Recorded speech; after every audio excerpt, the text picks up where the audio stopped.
to win. Every bridge needs pillars, every house needs walls. Without a little structure, the whole thing falls. No, that's not anger.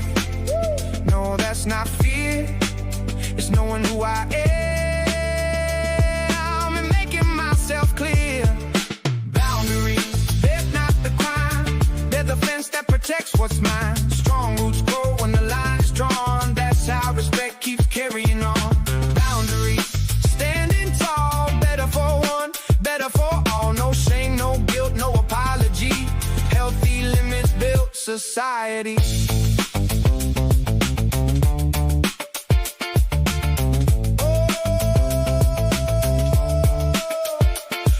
How the pressure comes just as concern when some people hate the lessons that they need to learn. Why won't you bend? Why won't you cave? Because self-respect is something worth trying to save. A good man knows when to help and when to say no.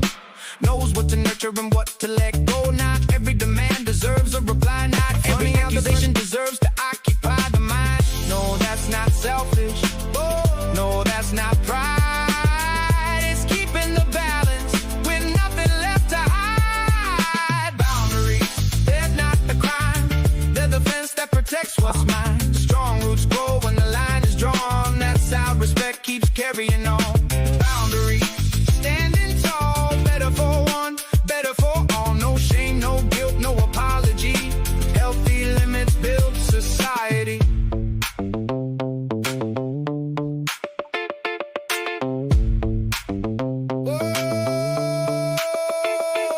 Respect runs both directions. That's the truth we tend to miss.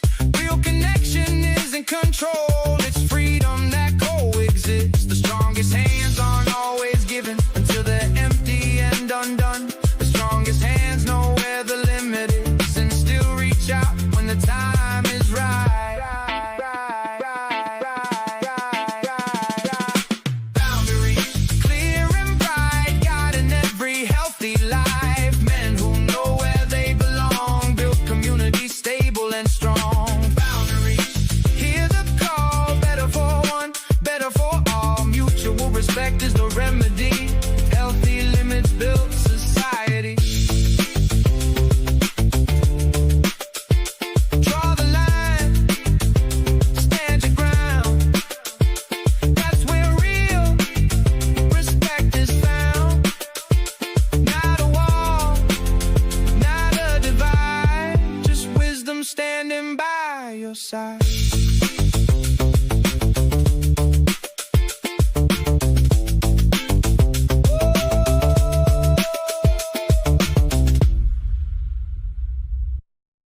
That was another banger by Evil Eddie. Please check him out. Please check out his YouTube channel. Great, decent song. I mean, great songs. But yeah, all music or majority of the music is by this amazing creator. So please check him out.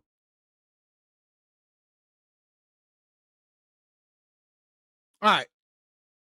So welcome to Saturday night live stream. Hope you guys had a good week. Hope you guys had a good week. Hope you guys had a good weekend. All right. Tomorrow, all right. I'm a big MMA, well, big UFC fan. I'm a big UFC fan. So, I don't want to say any certain things, but join the Discord. I want to hopefully stream tomorrow's fight, right, on Discord. I watch long. I'm not gonna try to say anything right, crazy, but please join the Discord, right? I'm gonna see if I can stream it on Discord, on my Discord, just to watch along with them, with the crew, with a whole bunch of buddies and stuff. Right? We'll watch it. We'll react to it. We'll have some fun. So yes, tomorrow, if everything goes right, I could stream, the fight on my Discord. But yeah, I have some interesting videos, so let's get started.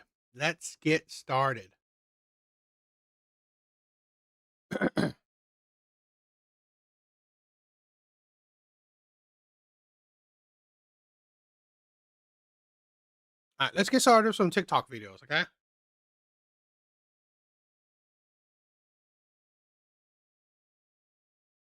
Okay, let's check this one out. This one is a long one, right? It's a 7-minute video, which is a long one. So I'm going to react to it while watching it.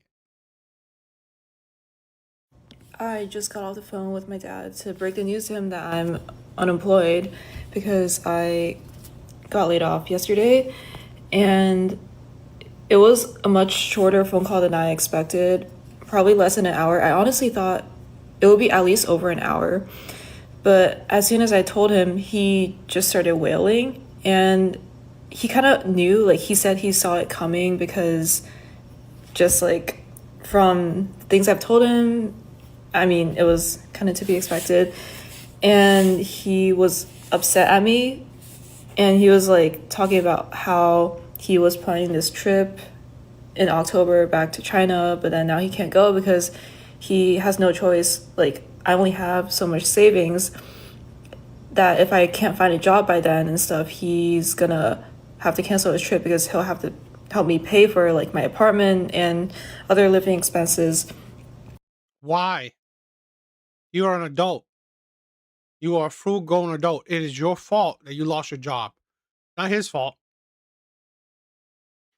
The best he could do is fine. You leave your place, right? If you can't pay for your, if you can't pay, I mean, like this is the thing where I think at the very least, right? Um, go back to live with your parents, right? At the very least. Why? It's such a stupid decision for him to pay for a place that he's not living at. I would say fine, just go back home then, right? Go back to the parents' home. That's it. Paying for a living? Why would the hell you would do that? No, if he's doing that, right? It's on him, right?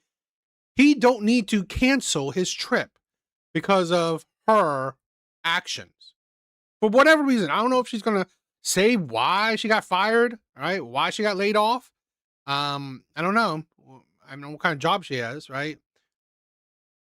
But it's not his fault. He doesn't have to pay for her living. He doesn't. At the very least, she could just go back home. Okay. Or I think that's the best case scenario in the very least. But here's the thing where you know, this is a problem where maybe you have to cut down expenses, right? Cut down expenses, not spend anything frugal, right? Everything goes either bills or rent, right? And a little bit of food, right? You got to suffer through it. It's your life. You're an adult. You're a full grown adult. Okay. Uh, but at the very least, I think Asian parents will probably let you come back home. And how he thinks it could be like up to a year where I don't find a job. And I don't know, it was just a lot of emotions from on his end. I think going into it, I kind of like numbed myself. I got the news yesterday morning, and then the whole day I called like multiple people, and I didn't really have much emotion. But then at the very end of the day, like when I was doing my skincare about to go to bed, I felt like a sudden wave of emotions that I started tearing up. You know, I do want to say this, right? I see some videos. I've seen some videos of like, let's say people saying, "Oh my God, we can't survive on 100K a year." It's like paycheck to paycheck. People who I'm not saying that yes, living is definitely expensive, right? It's not cheap. It's not cheap. But we have a problem that we're not talking about how we're not being truthful. Okay? Yes, I agree. It's not cheap. But the problem it's not because it's not just because it's not cheap. I think it's because we don't live frugally. We want luxuries, right? Not complete full blown luxuries, but we want a bit of luxuries. So, like I'm saying, skincare. That's a luxury. That's a luxury. I'm not saying, but definitely now you cut it off, right? Sorry, best skincare you have is soap and water, right? Or just water, right? I mean, you should have soap. I mean, like it's cleanliness, but soap and water. That is the best skincare you have. That's the best skincare you're going to afford. People always say like, oh, you know what? We're going on trips, right? I need a vacation. I need to go on a cruise. When what? Are you kidding me? You make 45K a year. You're not gonna go on cruises. No cruises for you. I'm sorry. You gotta budget. You gotta save. You gotta invest that money. You're going to have to do that for years. No cruises. No vacations.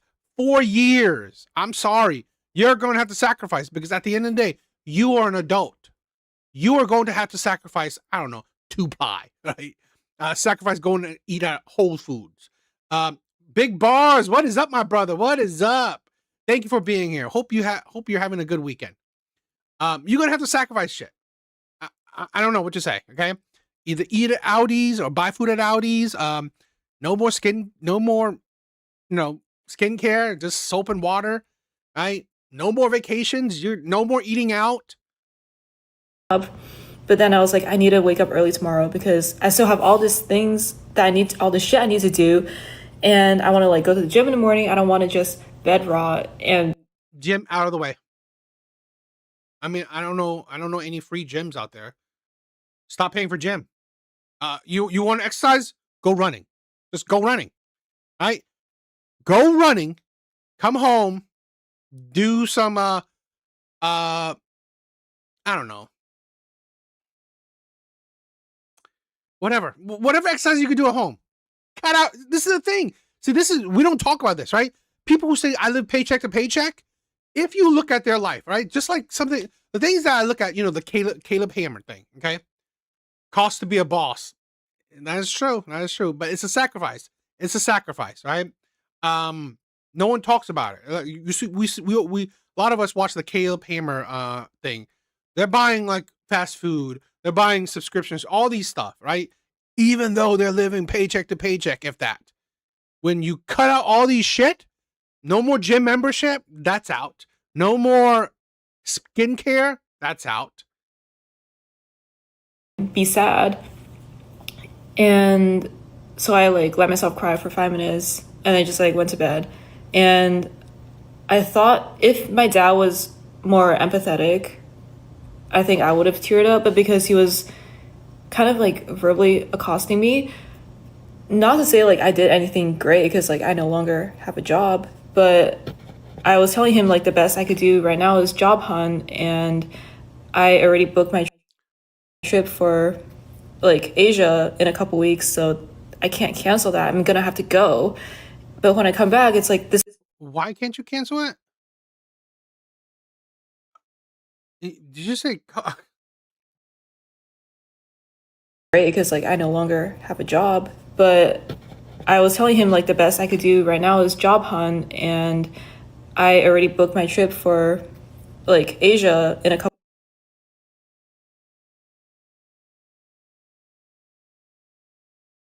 Now, I do know that there are certain trips that are non-refundable. But here's the thing where I'm not talking about the thing that you have to cancel your trip, which I don't know if does the father have a refundable trip? But here's the thing, right? With modern day adults, right? Young adults. Why are you going on a trip? How long have you been working at this place? You already book a trip? Organic. What is up, my brother? What is up? Are you kidding me? You already book a trip? How long have you been working this place? You look like you're in your early 20s. Have you been working this place for like 5 years? Booking a trip already? This is the problem. Shouldn't you have been working there like for a long time, budgeting, saving, investing your money? Nah, you didn't do that, right? Most likely she worked here for not that long. She worked at this place for not that long. And she booked a trip, right? She spent her money on a trip. And now she doesn't have much money left. Because she probably thought, oh, I'm probably going to still have a job. But now that she was inept and stupid, right? Financially irresponsible, now she put that burden on her father, right? Yeah. I mean, the fall of social media just shows the foolishness of people, right? The foolishness of people. You wonder why there was during a time, right? During a time, it was you were at the father's house to your husband's house. There was a time where women didn't have bank accounts or credit cards. Guess why? Why? Not because men didn't allow women to have it. Because honestly, Exhibit A, right? Where women can't, I think in general, I'm not saying all women, right? I think in general, women have a hard time handling, right? Handling the difficulties of life. Women love the luxuries of life, right? Women love the happiness of life. Women don't love, or women have a hard time handling, right? The difficulties of life. They do. Right? You see how women go about life, right? Like liberal women, you see how they go about life because they want to change life, or they're deluded about life. Okay? The hardships of life. Here's a woman, okay? Here's a young woman. Instead of focusing on working hard, right? Sacrifice your youth, push back joys, right? Focus on working hard, budgeting, saving, investing your money, working those years. Instead of doing that, you plan to have fun, right? Do your Asian trip. Weeks, so I can't cancel that. I'm gonna have to go.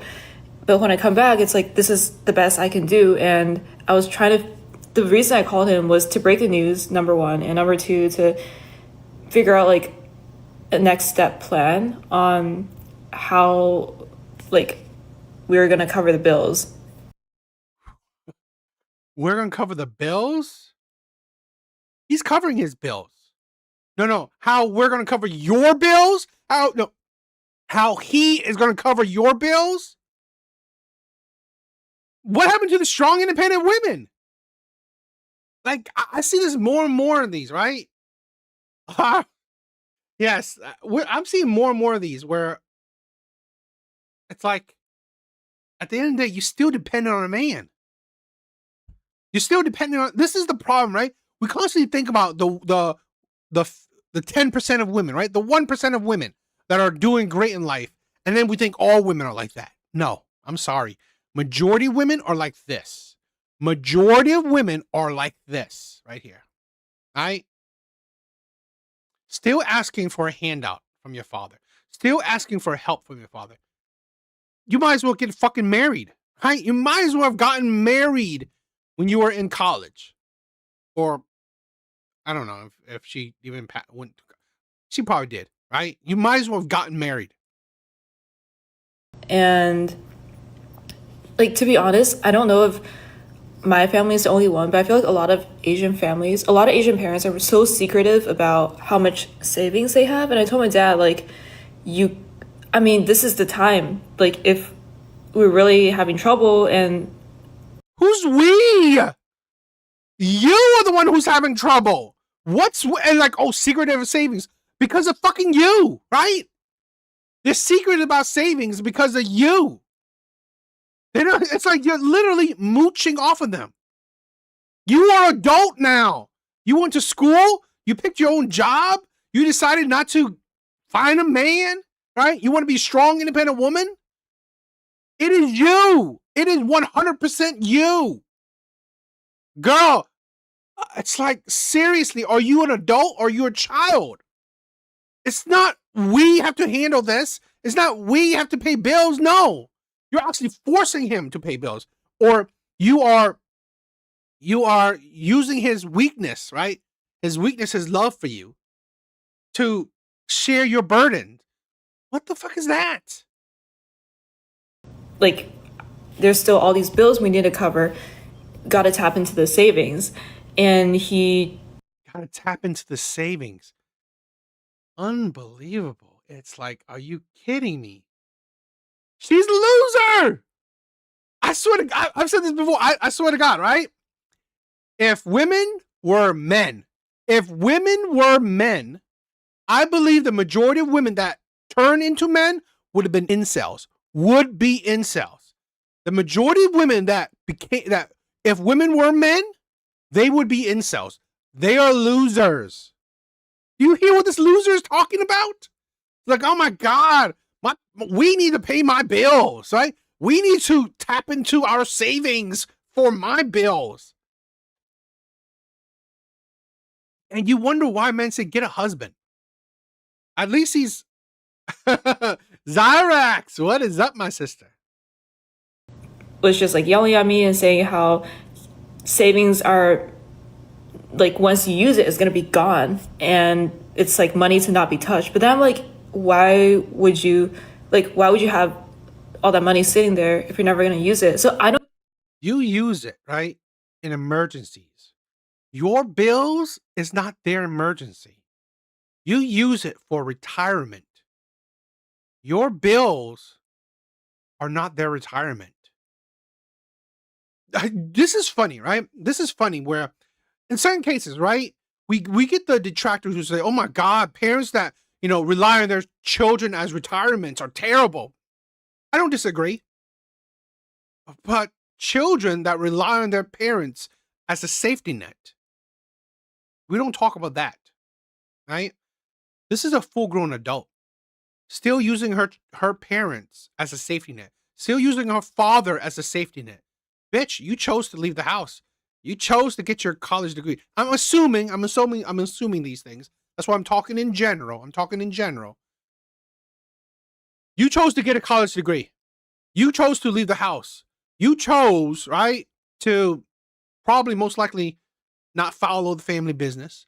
You chose not to find a husband in school. You chose to not find a husband right now. Hell, I'll marry you off right now. You right? You want someone to take care of your bills? I'll find a man for you. You want that? Instead of relying on your fucking father, this is the problem. If parents can't rely on their children as retirement, which is cool, right? Which that is acceptable, then they need to rely on them fucking selves, right? Parents need to rely on themselves. So if they need to rely on themselves, how can they rely on themselves when their money has to go to you now? Right?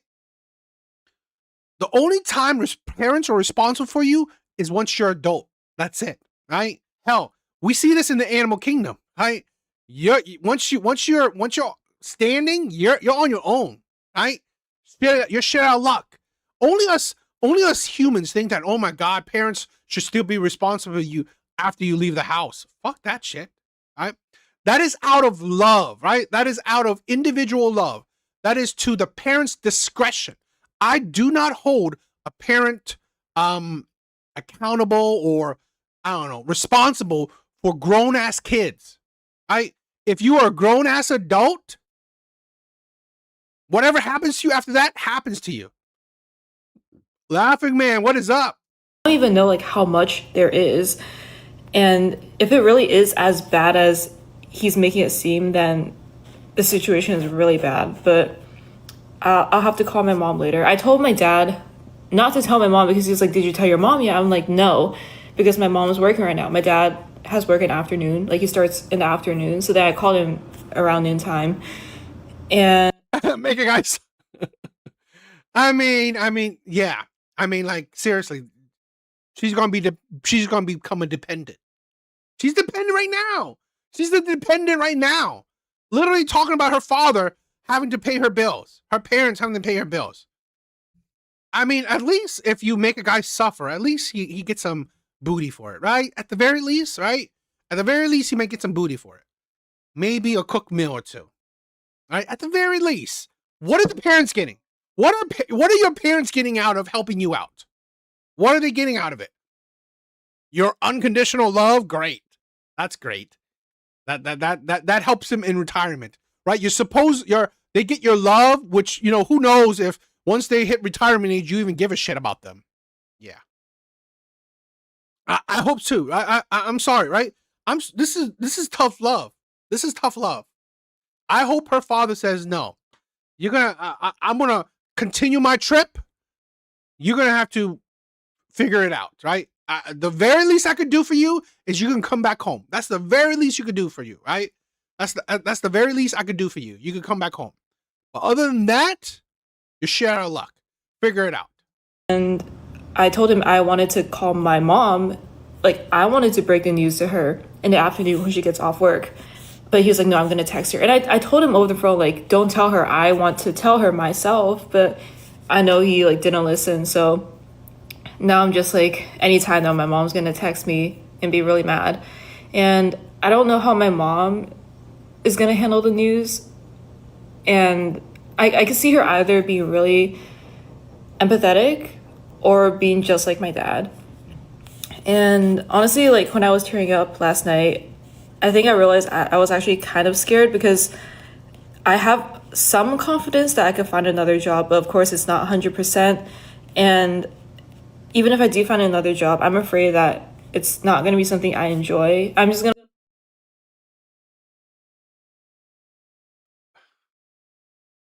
Bitch, are you stupid?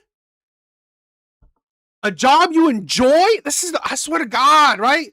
Why do you think people are laying you off, right? I'm sorry. A job you enjoy? Bitch, just go work at McDonald's. Just go find anything. Get any job, right? This is the problem, right? This is the problem with the youth, right? I don't want to work a job I don't enjoy. Okay? It's your choice. But now what, right? Your parents are going to have to support you. You as an adult can make whatever decision you want, right? You as an adult can make whatever decision you want. The problem is that you're not taking accountability for your decisions, right? You're using your parents as an scapegoat. You're using your parents to take away your accountability. Bitch, how dare you talk, the audacity to talk about, I'm afraid that I won't get a job that I enjoy. Are you fucking stupid? The entitlement. I'm sorry. This is the entitlement of the younger generation. A job you enjoy, you should just be happy that you get a job that pays your bills. I'm sorry. Right? This is the problem with our generation, this new batch of adults. A job you enjoy, right? Fuck that, right? I hate my job. What I enjoy is the shit that my job produces, right? What I enjoy, right, is what my job helped me create. What my job helps me get. I hate my job. I can't wait to quit it, right? I'm like, seriously, like, if I ever get a chance of anything, if I ever get another way to make money, I'll leave it. But I'm not gonna. I'm gonna thank God I have a job to get me shit that I do enjoy. This is like, it's the foolishness that we need jobs that we enjoy. It's great if you can find it, right? That's a career, right? That is a career. But other than that, fucking be an adult. I mean, Zyrex, you disagree? Come on, you disagree with me? Girl. Like fall back into the trap of not being happy like how I was at my prior job. Now I can wonder why they lay you off. So, yeah. And honestly, I have so much things I need to do today. And I was glad that I took time yesterday to not call them and like kind of take time for myself and call my friends. And It's that. Oh, I'm so glad I can, get my emotions. Fucking, it's like we have weak ass adults. And the more I think about it, the more I am really grateful that I do have friends that I could even call, because if I had called my dad, if he was like the first person I called yesterday, I think I would have just like broke down and like cried the whole entire day. But I think because I was not super happy at my old job, that kind of bled in. But here's the thing where, like, laughing means I love my job, DA, so I beg to differ. But to be fair, I learned it by myself. I'm making pretty good money. Here's the thing where, let's be honest, right? I'm not having. I mean, like, let me say this, right? You are not. I mean, I've looked at statistics, right? Majority of people love their job, right? Or like their job. Majority of people like their job. But here's the honest truth.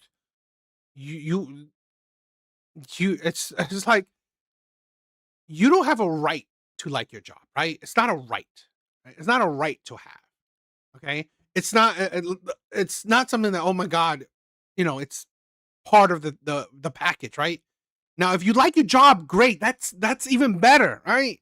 But let's be honest. The purpose of a job is to make money.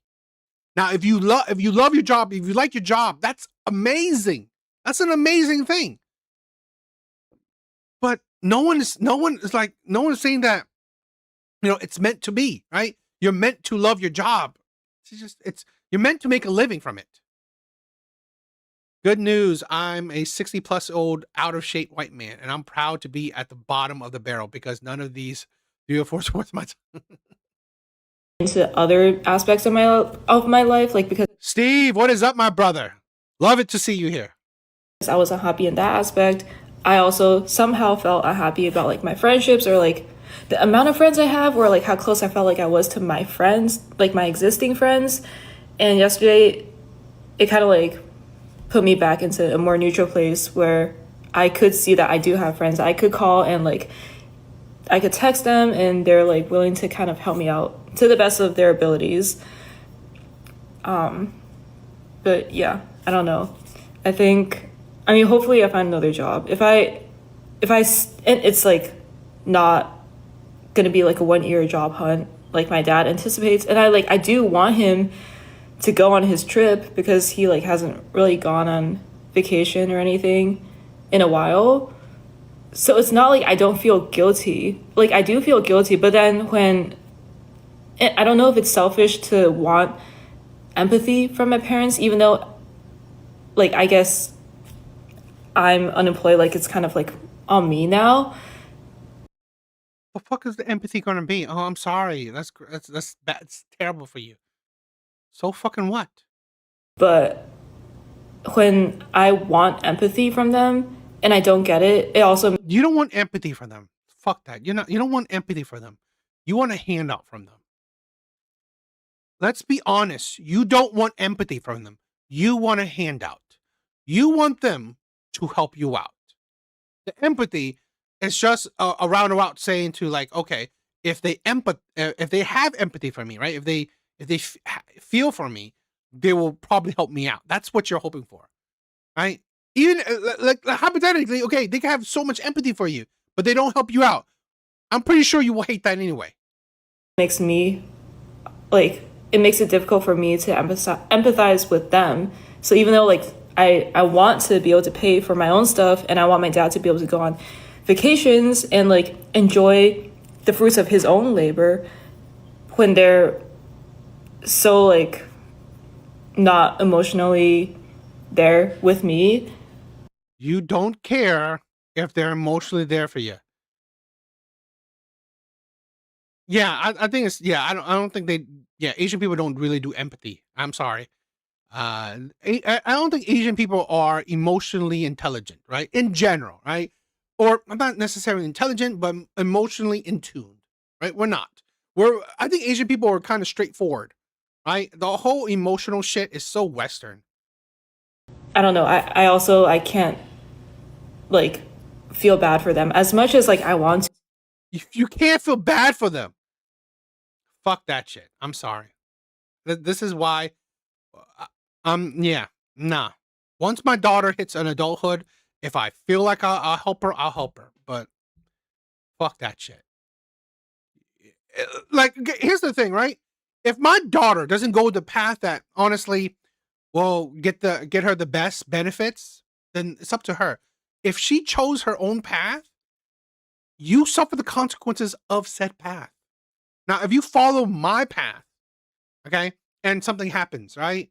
I'll hold that burden because you walked the path that I chose for you. If you walk the path that you chose for yourself, shit is on you. I have no empathy for you. All right? This young adult does not want empathy. She wants a handout.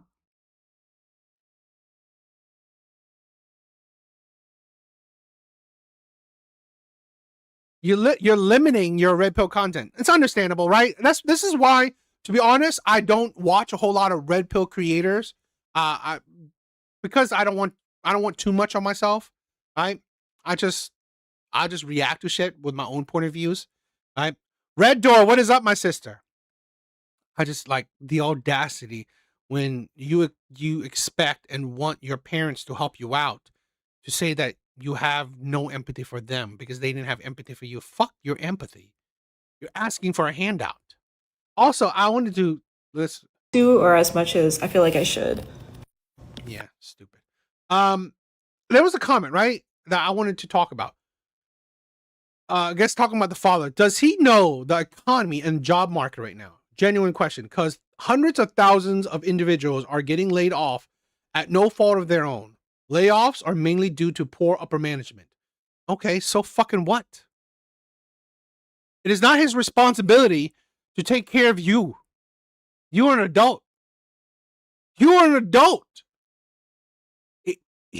Parents did their job, right? Parents did your job that you went into adulthood still alive, right? Healthy, alive.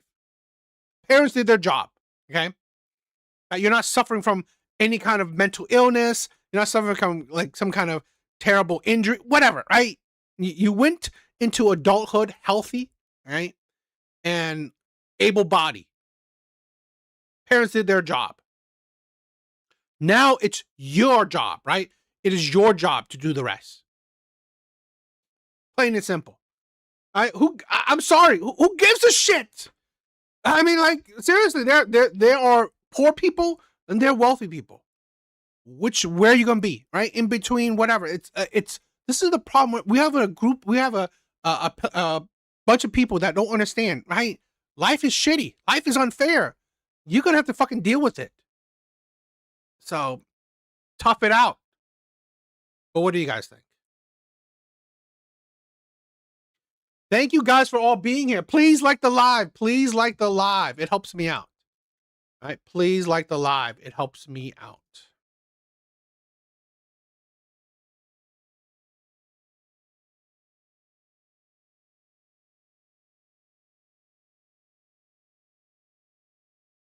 All right, let's check this out. Interesting, right? Asian misogyny. Okay, let's check this craziness out. I don't like this woman. I've seen a few of her content. She's just your typical Asian feminist. Ethan, what is up, my brother?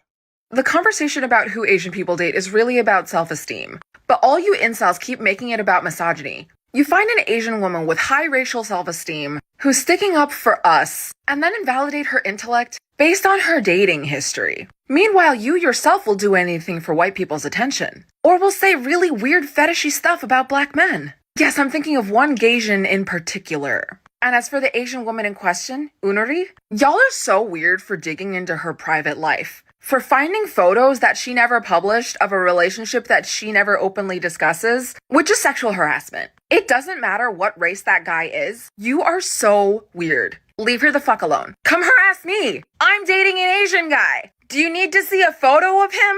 You need to see the photo of like the 45 other Asian guys that I've gone on dates with in the last few years or throughout my life? No, because if you knew my dating history or anything about the person I'm with, you will find other ways to try to shut me up. You just don't like that I am also an Asian woman with a lot of opinions, great articulation, and a brain that works. You are going to find something wrong with me or my dating history or my partner or the ethnicity of my partner or whatever.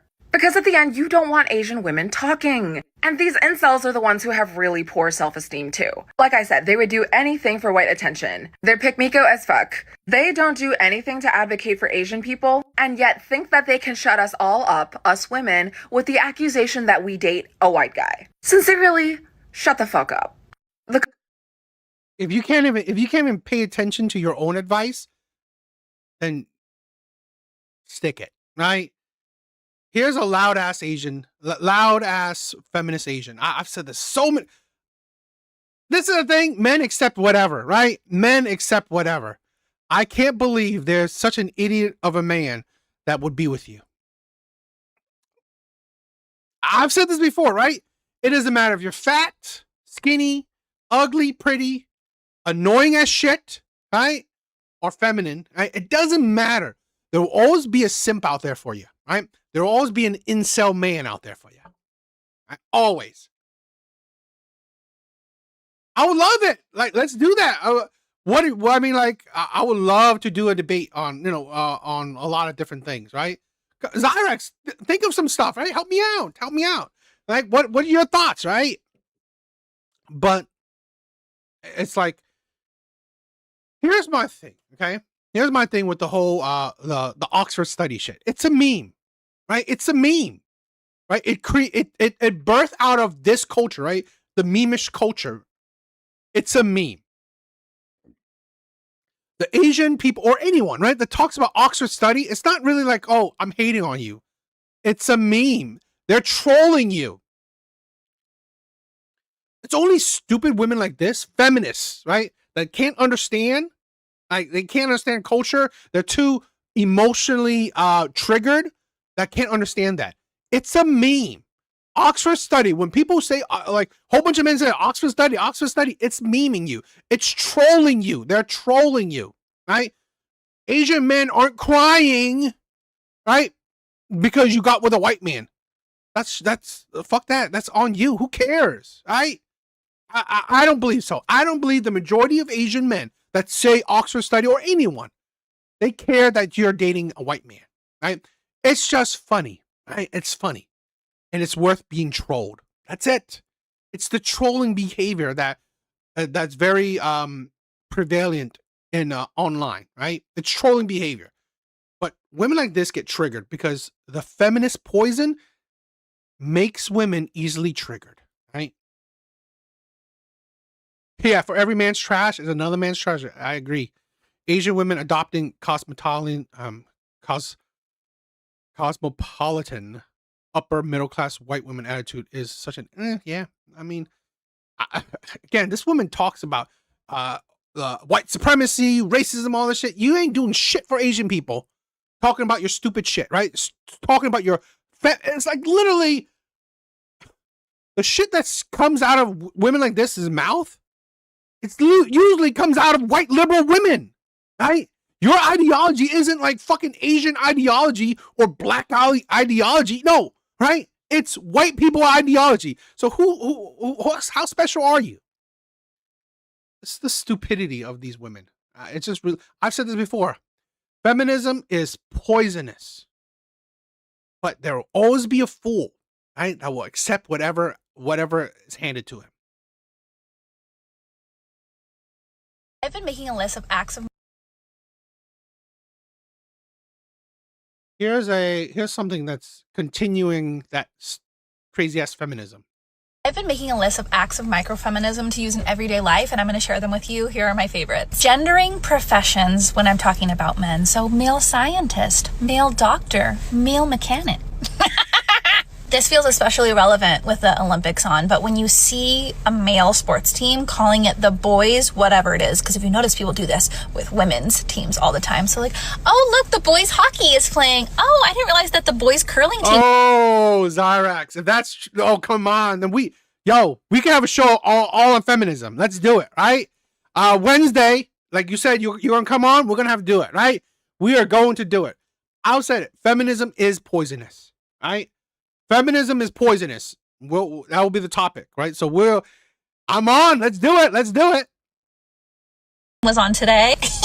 When you see a man who's just gotten a haircut saying, I love your pixie cut. Seeing a man I know alone in public and saying to him, wait, who's home with the kids? Telling men they are so lucky that their wife is a hands-on mom. Addressing any invites or anything else to a couple as Mrs. her last name and Mr. her last name. I really like that one. Referring to it as the MNBA. Leave your favorites in the list below. These small acts add up to big things, and honestly, it's just fun to be petty. I've been making What big things? I swear to God. It's like I swear to God. This things like this, I always think it's funny. Okay, I always think it's funny. Imagine this, right? Imagine this, where acts of microfeminism. What if men, and maybe they do, right? But I don't really know it. But what if men did kind of things in reverse, right? I think it's funny that maybe they do, right?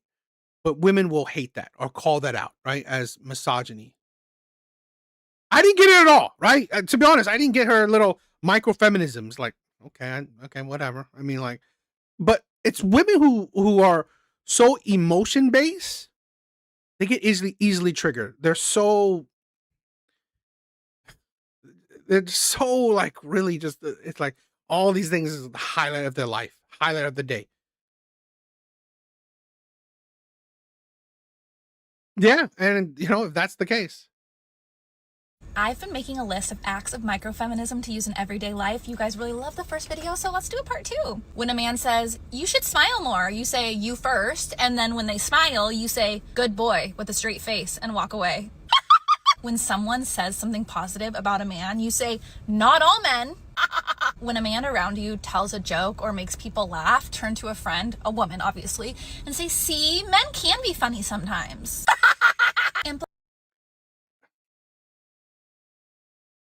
Implementing these words, mantram, he-motional, and testerical. Testerical might be the winner here. Greeting groups of people as hello ladies and children of ladies. Similar. There's a man out there that will want this woman.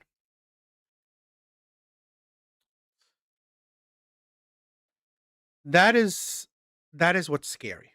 There is a man out there that would want this woman. There's a man out there that would want to wife up this woman. Instead of saying hey guys, say hey girls or hey gals. Men are gonna love that one. Always assume someone in authority or who's a professional is a woman. Doctor, coach, boss, supervisor, a woman every time. Refer to God as a woman, like use feminine pronouns for God. This is a triple whammy because you're gonna piss off the Christian nationalists, the sexists, and the women who are heavily steeped in internalized misogyny. What else you guys got? I'm loving this. Mark, what is up, my brother? What is up?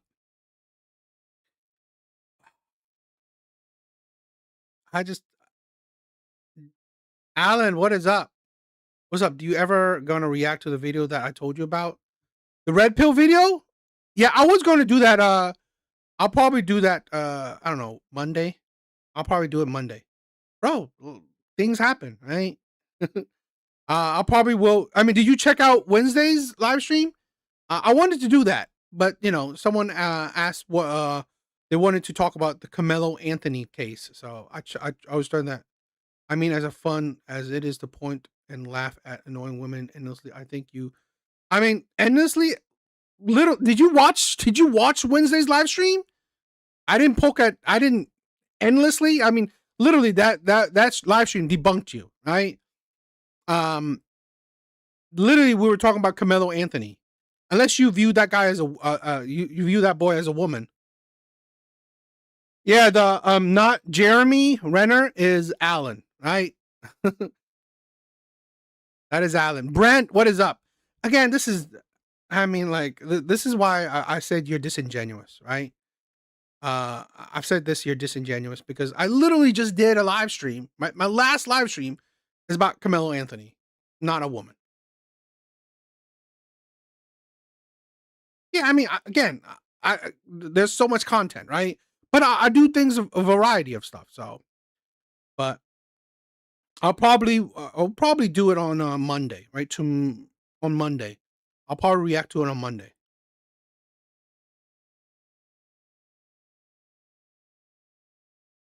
Making a list of acts of microfeminism, part 3. If a man is staring at you, just say to him, I'm sorry, I don't have any change. That one is so good. If you're making a phone... How's that even good? No, that is true. There's endless content of reacting to dumb people online. So that is the thing, right? I mean, I tried to break it up, right? I'm not always reacting to, dumb people online. Okay, so I try to break it up. Call or a house call saying, can I talk to the woman of the house? If a man answers.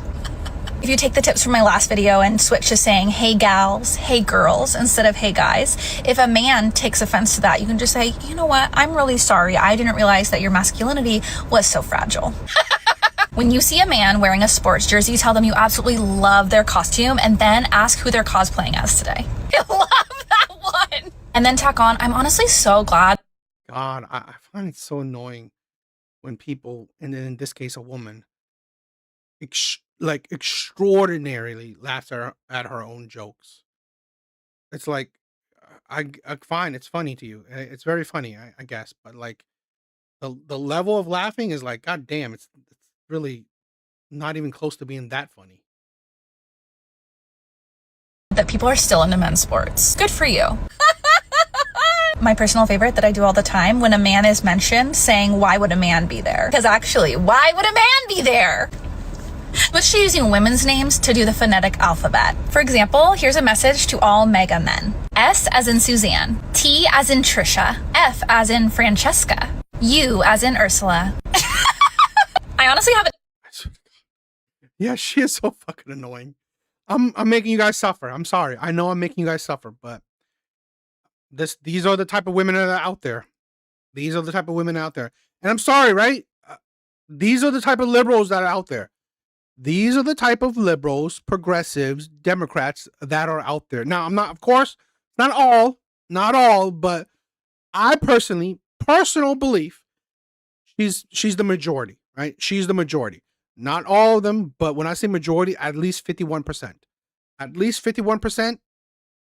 This is like the liberals, the left, the Democrats. endless supply of these. Part 4 will be coming soon. Making a list of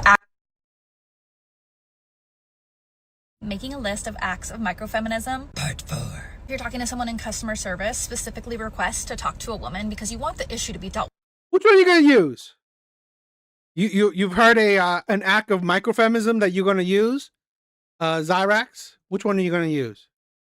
with, right? Like, actually say that. Don't move out of a man's way when you're walking and they're coming toward you. Now listen, I know this one is really hard. I'm a really short person, so especially if it's a really tall man, I get a little intimidated, and then I realize, why do I have to move? Why don't you move, you big oaf? When talking about a couple, You see that? Okay, so this woman is like, the floor is quite the back. So you won't move, right? When you're walking along, he doesn't move. Now what? What's going to happen now? I find these women like kind of delusional. So you both won't move, but now what? What's going to happen? You going to fight him? It's like, what the hell are you thinking is going to happen?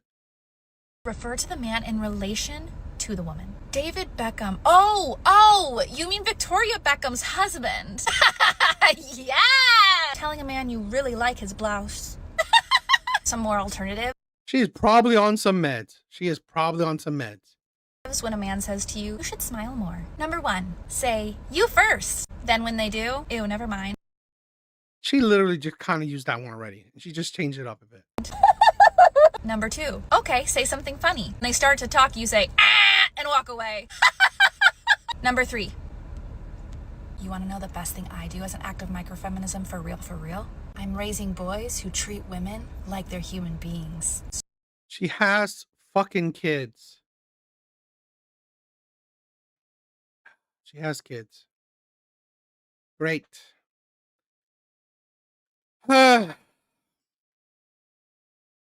Hate movement, yes. But they're only a majority because your algorithm. I mean, I said this, right? Maybe it's I've said this, my opinion, right? It's just my opinion.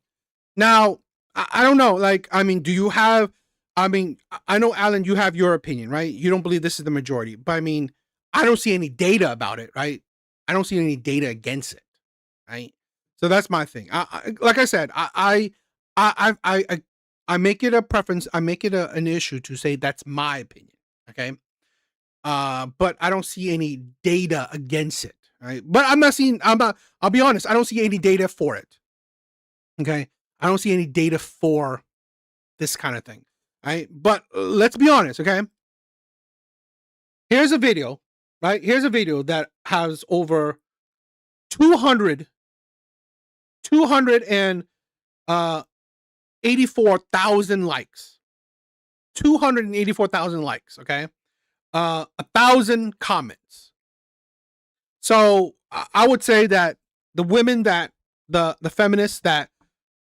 feminists, liberals, Democrats, whatever, that like this video, I would say that they share the same mind, right? So already that, again, I don't disagree that, yes, could be my For You page, right? My algorithm. I don't disagree with that. But I'm using what data I have, right? Or what data I can, gather myself. Because there's no concrete data on what type of liberals are out there, what type of feminists are out there, what type of Democrats are out there, okay? I mean, please show me. Please show me the type of data that would help say, oh, Democrats and left are not like this. Okay? Because I think when people agree with these stupid kind of takes, these foolish ass takes, I would say that they fall under the same category. Okay? Where we have a lot of these radical or stupid ass liberals, right? Stupid ass left Democrats, and we have a whole lot of people that like it. That's my data. Again, it's not a study.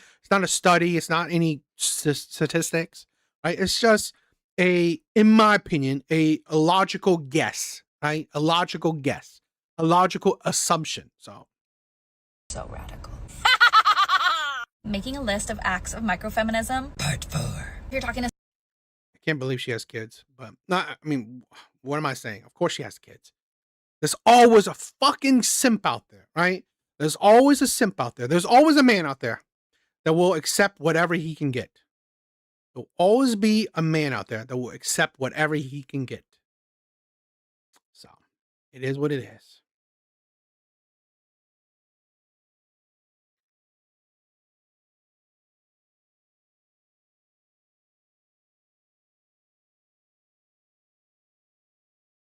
She's also someone that has over 200,000 followers, right?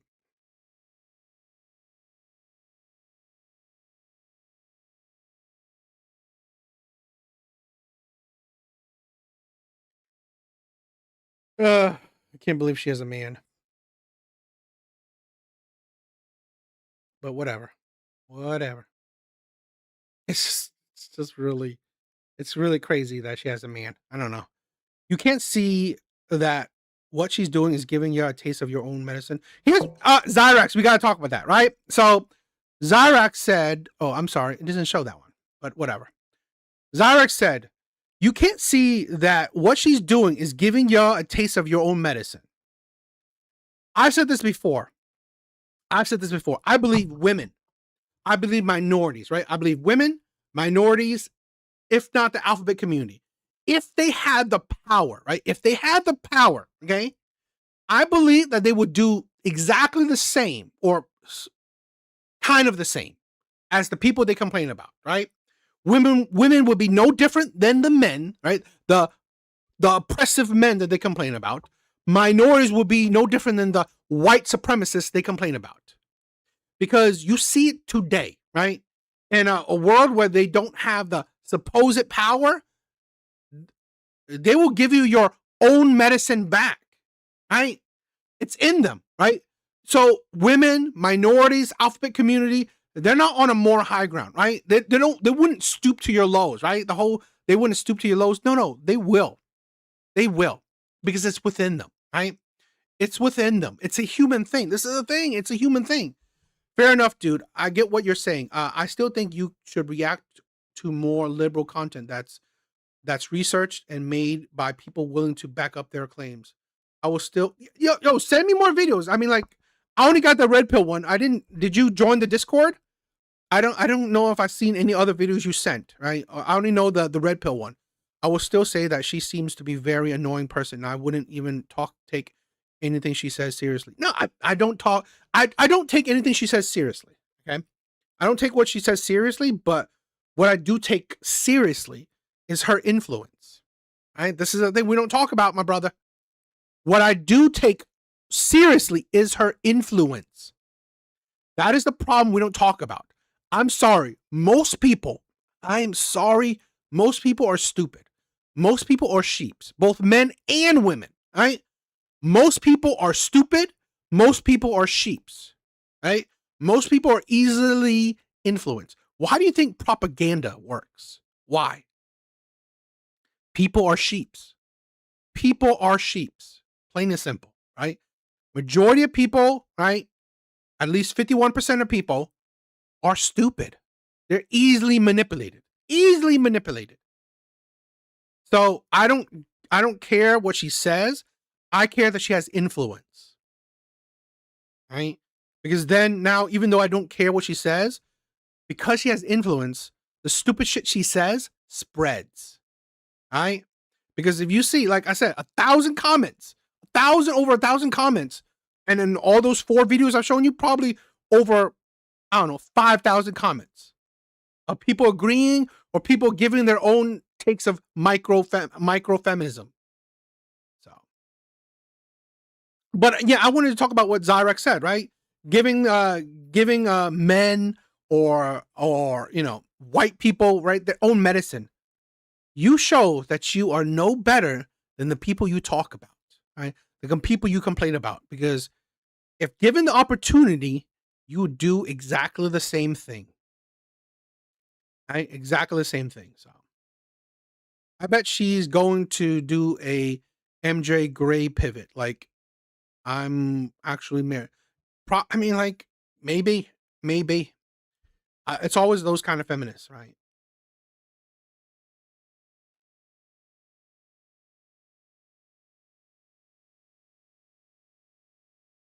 I want to do this TikTok video and then I'll jump into the main video for tonight.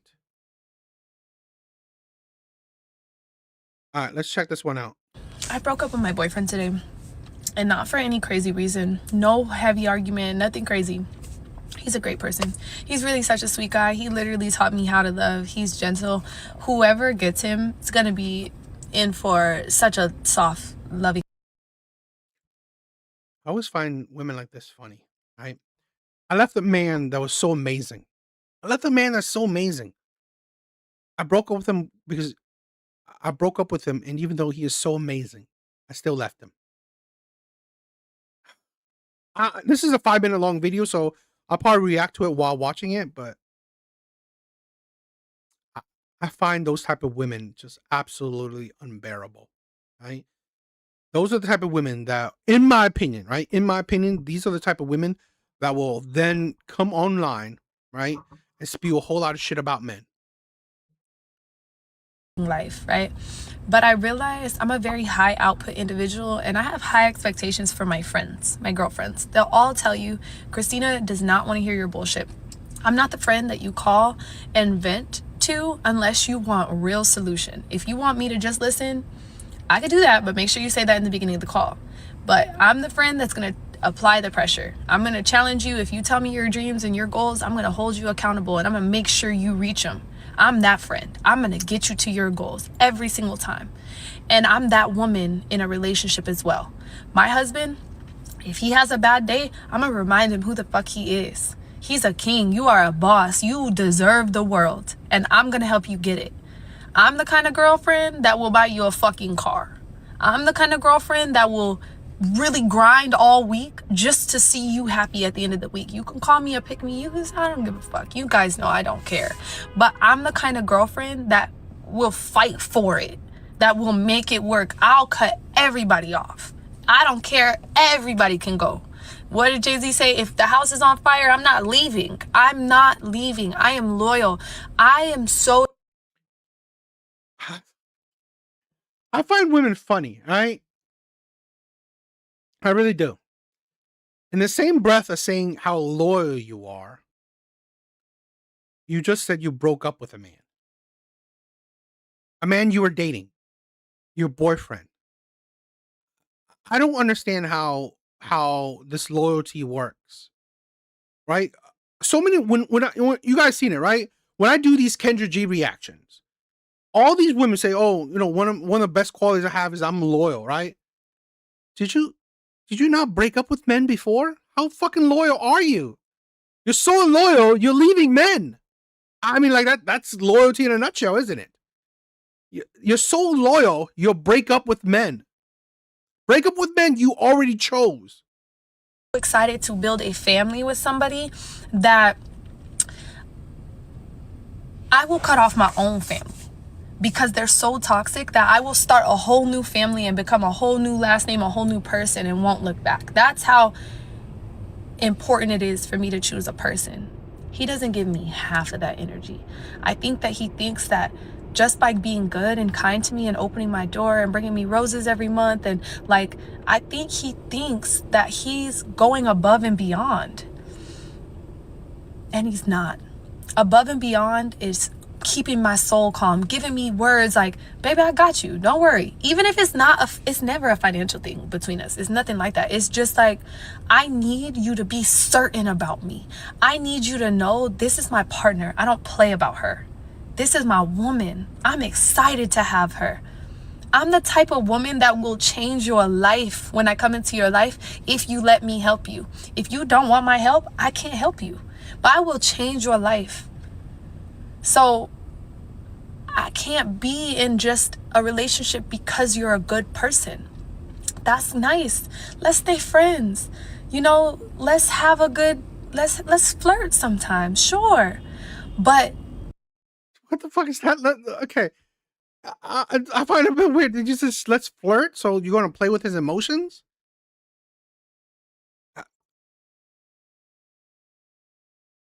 You know, this is a problem we're finding, right? Now, I will say this, right? Everyone should have standards. I would say this. Everyone should have standards. So I'm not chastising her on her standards, right? I'm not chastising her on her standards. Whatever her standard is, it is what it is, right? I think everyone should have standards. My problem is that you chose him to be your boyfriend already. Okay, and again, I get it, right? Still, being a boyfriend is not your husband. Okay, I get that. But another thing is that when he became your boyfriend, right? You saw qualities in him that, you know what, you want to commit to. Right? You saw qualities in him that you want to commit to. So I've always said this. I've always said this. Do not get with anyone that you need them to change. Right? I've said this to all the women I dated, and surprise, surprise, I've dated women. Right? I mean, I've dated a few women. Who I am, right? Who you see now, right? On the first date, I'm going to show you who I am. Who you see now is who you'll see on my deathbed. Plain and simple, right? I am who I am, right? The amount of energy I put out, the amount of, I don't know, the things I do for you, whatever, right? What you see is what you get. If you don't like what you see, don't take it, right? Don't want it, right? Don't accept it. I find women like this disingenuous in the sense that, did you not see what you wanted? Right? Because you accepted him as a boyfriend. I just feel like when you're in the boyfriend stage, or when you accept a person to be your partner, you like who they are, right? You see qualities that you like. So then when it's only that you like these qualities, now you want to lock it down with marriage, right? It's not that, okay, you know what? I saw one thing I like. Now I'm going to, that's the dating thing, right? That's the dating part where you're seeing certain qualities if you like or not. Okay. That's the dating, right? You're dating. You're not boyfriend or girlfriend. It's dating. You see, you know what? I'm not sure of this quality yet. I'm still getting to know him. That's dating. But when you're boyfriend or girlfriend, you like the qualities you see, right? I like these qualities. I want to commit to these qualities. Now, when it comes to marriage, I love these qualities. I want to lock it down, right? You said yes to being his girlfriend. So obviously you like what you saw, right? That's my opinion, right? You like what you saw. So I just think that it's like whatever effort he gave you, right? He must have gave you that same amount of effort at the beginning, right? So do you think that he's going to give you more effort as time goes on? It's like he gave you the effort that you saw. He gave you the effort that made you want to, okay, you accepted his proposal as being his girlfriend. And now that, you know what? Oh, you know what? He didn't give me enough effort. I gave you the exact effort that got you to be my girlfriend. And now you want more? The fuck are you talking about? That's how I think about it. I think In order for me to build an empire, I have to have somebody beside me who at least says the words. building an empire is like absolute. I mean, like she is like drop dead gorgeous. So I'm not gonna. There's no doubt about that. She's gorgeous. So I okay. I get. I guess I get it. Why she would think, oh, build an empire. She is 1%. She's a 1% looking woman, right? Her beauty is 1%.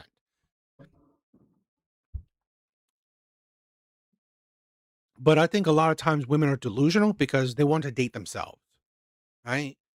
They want to date themselves. Now, is it impossible to find someone exactly like you? No, it's probably not impossible.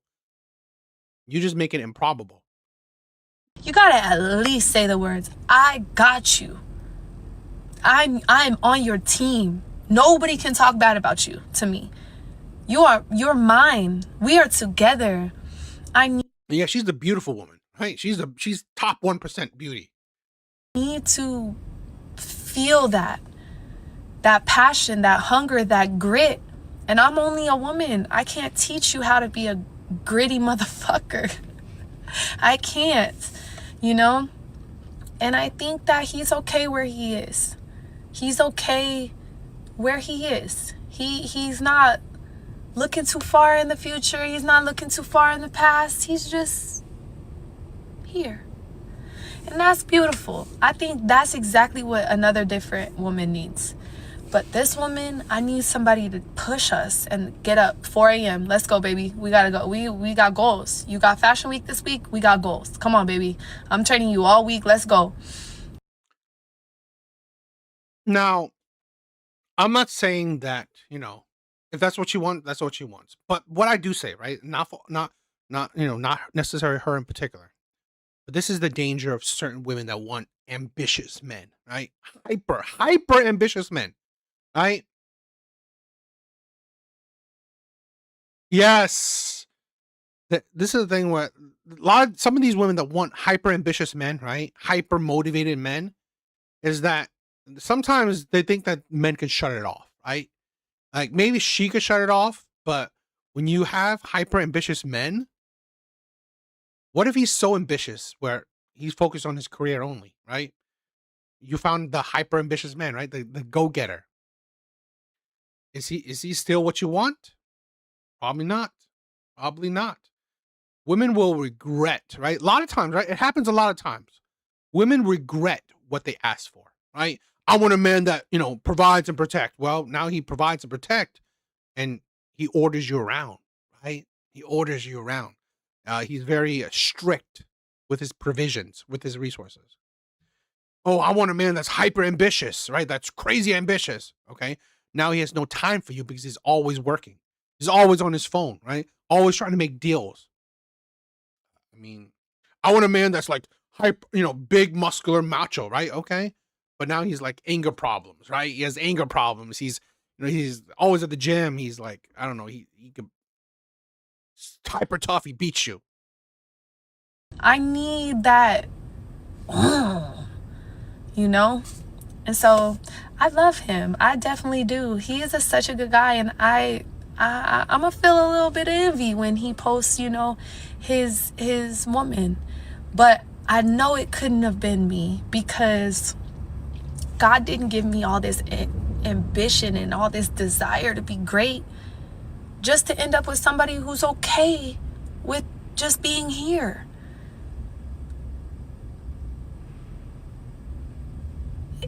That doesn't make sense. It doesn't make sense. Men get too much credit for being a good person, for opening your door. Men get too much credit for bringing you flowers sometimes.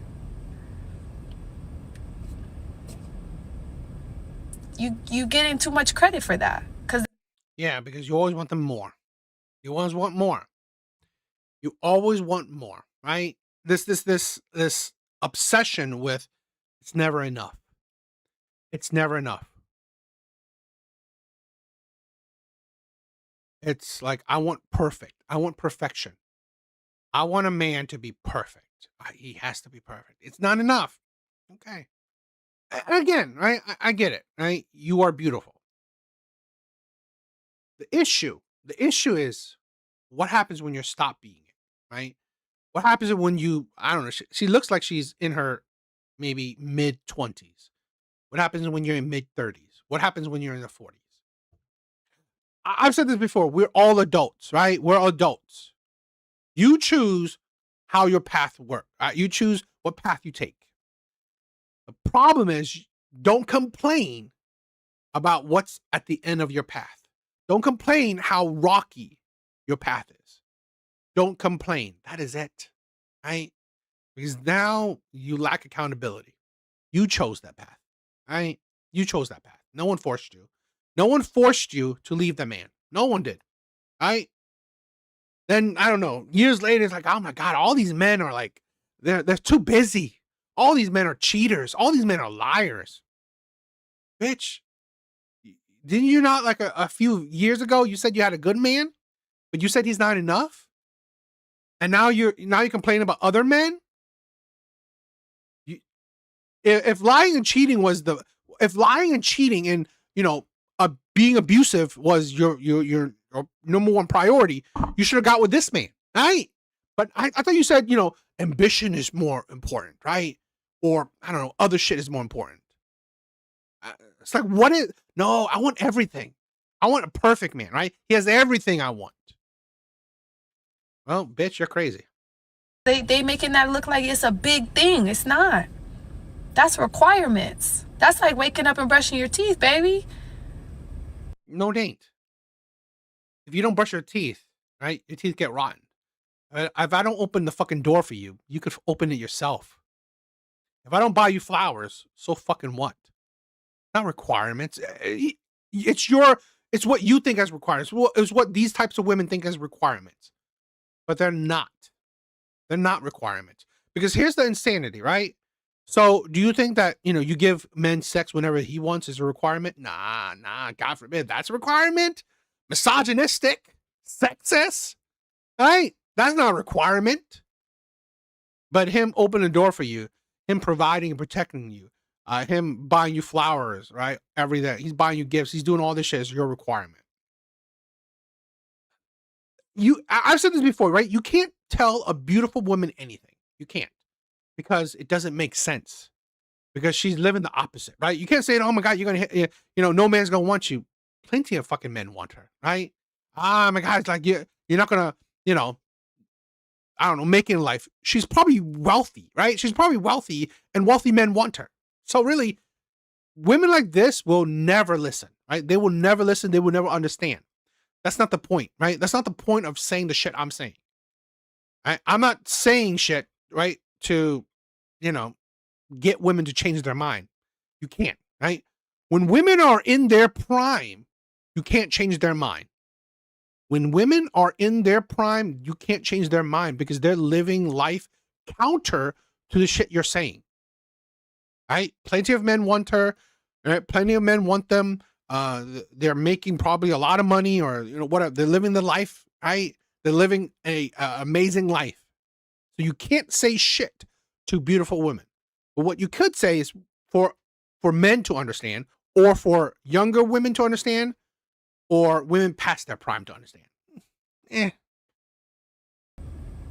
I deserve the world because I'm going to bring you the world. So what are you bringing me back? Fuck, what man asked for the world? I swear to fucking God. Can you ask? I mean, again, she's beautiful, so I get it. What are you feeding my mind? What are we talking about right now? Like, you want to read together? Like, what do you want to do? How do we level each other up? How do we both level each other up? And how do you teach me to calm down a bit? Words, actions. Christina, I got you, baby. I know you get anxious. You getting anxious. I could feel you getting anxious. Come here, give me a kiss. I got you. Oof, God. Yes, Lord, I'm gonna wait. God. You just want to date yourself. I'm gonna be patient, Lord. I broke up with it is what it is, right? I will see this, right? These are the type of women, all right? I can't, I'm not going to say, like I said, I'm not going to say anything, or it doesn't make sense to say much when these women are prospering. So it is what it is. The Garden of Eden wasn't enough for Eve. Exactly. They always want more, right? Always. So, I always say that, it's pointless for like certain men to, chastise or call out or try to educate women when they're in their prime, right? When women are in their prime, it's just idiotic to try to reason with them, right? Because it goes nowhere. But what do you guys think? She's a gorgeous ass woman. I'll give her that, right? But where have I seen her before? I mean, I probably have seen her before. She's in Miami. Um,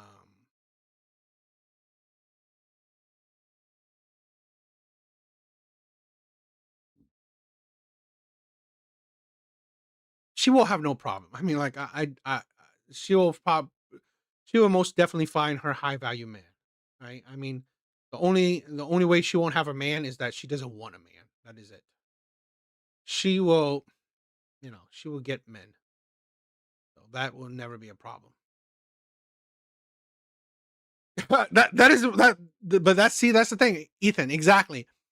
You know, the wall is undefeated. The wall is undefeated, right? It's undefeated for a reason. So, okay.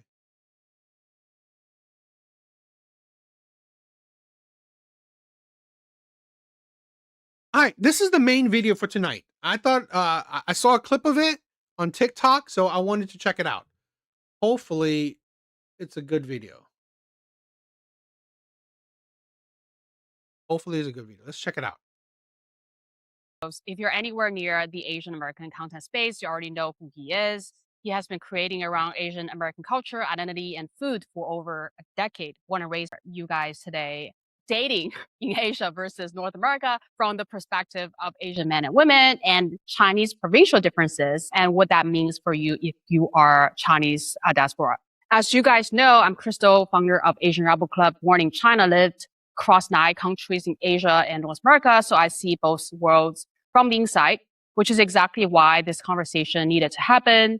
And David, over to you. Tell us who you are. My name is David Fung. I'm from Seattle, Washington originally, but I lived a lot in LA, New York, obviously the entertainment media capitals, but mostly I was online, but did some mainstream stuff as well. And yeah, I think that Fung Bros, me and my brother Andrew have just been talking about. I've heard of them, right? The Fung Bros. I know that they were big or whatever. I never really watched their content, right? So I don't really know much about them. Ethan, you know about them. As an Asian American man, I'm probably just gonna passport bro back to Asia. That's the thing where that's what I did, right? I got my passport. I found my girlfriend outside of the U.S. About Asian America, Chinese America, the diaspora, Asia, just a lot. You know what I mean? Like a lot over the years. Counterpart talking about these topics. Well, probably not, right? Because you've talked to some Not people. in there was a few small like podcasters, but you're the first like big female that we've had. Obviously you're on a lot, Andrew did the Amsterdam podcast or like Jeff Kung's podcast, Yeah. or I don't even know how many podcasts we've been on over the years. But to be honest, you are the first female that I've ever seen it from a female and a male perspective. Like I don't think I ever saw like a deep, I don't know how, I don't even want to say it. Is it big? But she only has like under 1,000 followers, right? I mean, maybe she has a bigger following somewhere else, but she only has 1,000 followers. So, okay. This way, but like I was gonna say, really like a Asian female led. Now I don't want to say that there's none because we were on one in Brooklyn, but it was like a very small channel. But Right. like the first large platform where an Asian female sort of is talking about guy issues, I guess. Yeah. No, like I would definitely think that I'm just a guy in a girl's body, to be honest with you. I love intellectual debate about sociology and psychology. So let's dive right in. The first topic Guys, please like the live stream. Please like the live stream. It helps me out.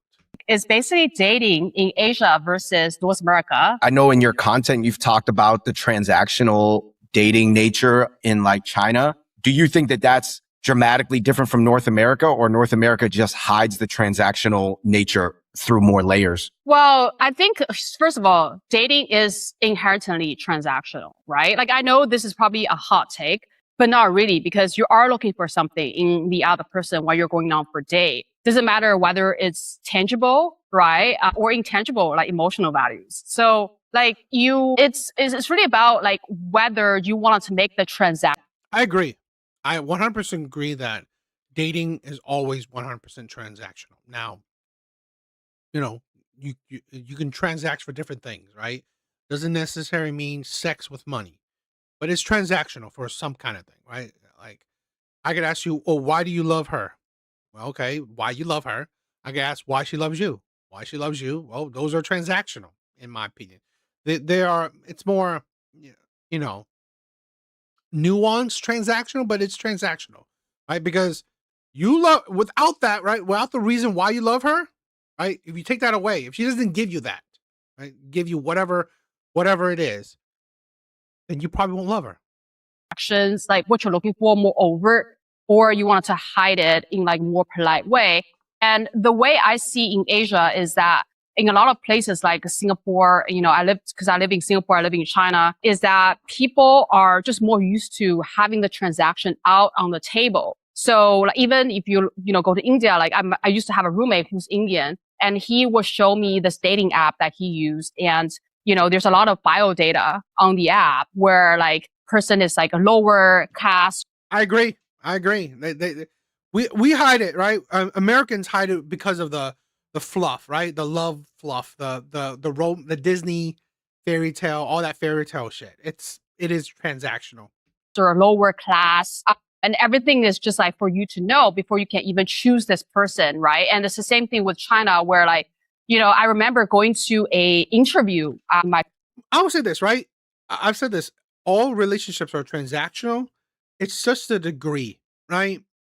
Because there's a certain degree of transactional where it just becomes purely materialistic, purely unemotional, right? Purely just absolutely robotic in nature, right? So that's why you have to understand that, yes, all relationships are transactional, but there's an extreme, right? There's always extremes, and there's certain like levels to it. So you have to watch out. Career, and the person was like a CEO of the public company, but he's Chinese. And the first thing he asked me was that, what does your dad do? And it's just very odd. Like they see this as like such a normal question to ask, and they just weed you out like very quickly. What is your class? What is the benefit you can bring to me, or are you going to be a liability, right? And then so like I see that same dynamic happening in dating where people are very defensive. I think that Asian culture is a very defensive culture. It's all about, I don't want to lose. So like they're protecting themselves. So it's like, how many houses do you have? How, what is my salary? And then like each party will want to like prepare the war chest so that like they don't get into like a losing deal. It's just such a transactional mentality out in the open. Now, like I think in North America, like, cause America, and, in Canada, like I lived in Canada for a long time too. And it's just like such a diverse society. Everybody values different things and you're supposed to value that, right? And a lot of like, I don't know, like you can value chemistry, you can value adventure, you can value like spiritual costs and political costs, like to each their own.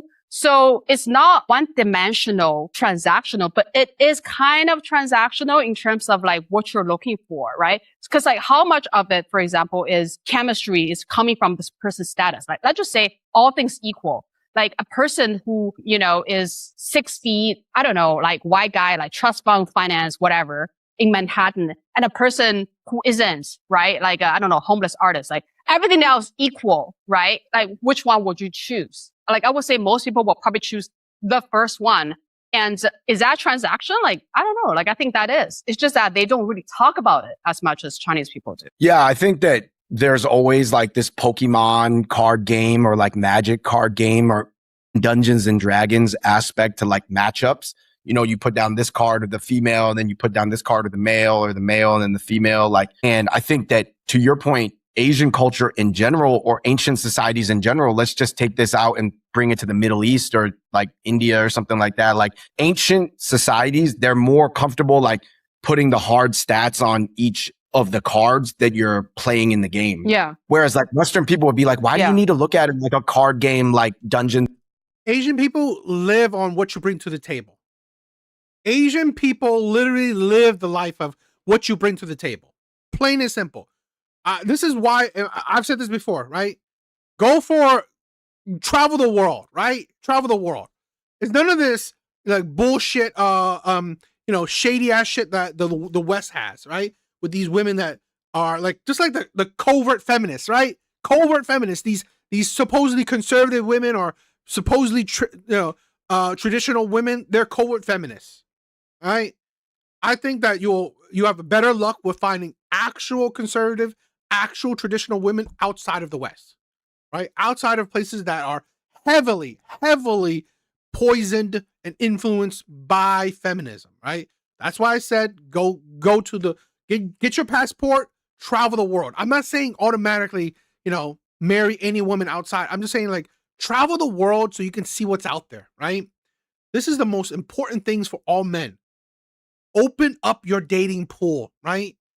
I think there will be less incels or less, depressed men and other shit like that if they open their world to the rest of the world, right? Get your money up, get your body up, get your mindset up, and travel the world. Travel the world, my brothers, all right? And Dragons or Magic the Gathering in Asia, they would just, or ancient societies in general, the East, whatever you want to call it, is the Middle East, right? Like they would just be like, nah, that's the stats. Like we put down the stats, the family name, what the father does. If this match is either gonna go off these stats or not. Like to your point, the Shanghai dating market, and they don't even have photos of each other. Like in the West, the photos would be everything. You just Tinder, like people don't even care about what the other stats are. It's just gonna go off physiology or phenotype or like, you know what I mean? Like, Yeah. and Shanghai, it just was listing stats like no photos, no nothing. I think it's That's really intense. also. Yeah, it is. It's like literally like marriage resume in the market. Well, in the West, it's just going to come down to looks. Like that would be like the initial filter. You know what I mean? Like in China and Shanghai dating market, that's the final, like the afterthought. They don't care about it. They don't care. Yeah, that's crazy. That would be the crazy. I said this before, right? I get it, right? All of us want someone we're attracted to, right? I 100% understand. But we have to understand, attraction will blind you. How someone looks will blind you from what matters, in my opinion, right? They can be a serial killer. Right? We got that, right? We have the Wade Wilsons. We have all these fucking, serial killers of the past that gets thousands upon thousands of fan letters, right? Thousands of women, saying that I want to marry you, shit like that. They will ignore bad qualities, right? Bad qualities if you look good enough, right? If you look good enough, you can be a woman beater. If you look good enough, you can be a liar and a cheater. If you look good enough. This is why do you think the Pookies, the Ray Rays, the Chaz, the Tyrones don't have a problem? Why do you think the men that cheat on women always have women to cheat on? Right? Why? Why do you think the men that abuse women always have men to abuse? I mean, always have women they can abuse. Like these men, right, that abuse women, that cheat on women, they date multiple women, right? They always have a woman to be, to be toxic too. Because these men have usually the attraction level, right? They have their attraction level down packed. So again, I try to instill this into my brothers, right? I get it. Someone you're attracted to is amazing, but let's be honest, right? Us as men, we are attracted to a multitude of women. I mean, I can be attracted to a woman that's a 4, and I definitely can be attracted to a woman that's a 10, right? Maybe a 3 would be pushing it, right? A 3 might be pushing it. But I can find some attraction, right, with a woman that can be kind of a 4, right? It's pushing it too, right? But yeah. So a lot of men can find a lot of different type of women attractive. It's not that hard.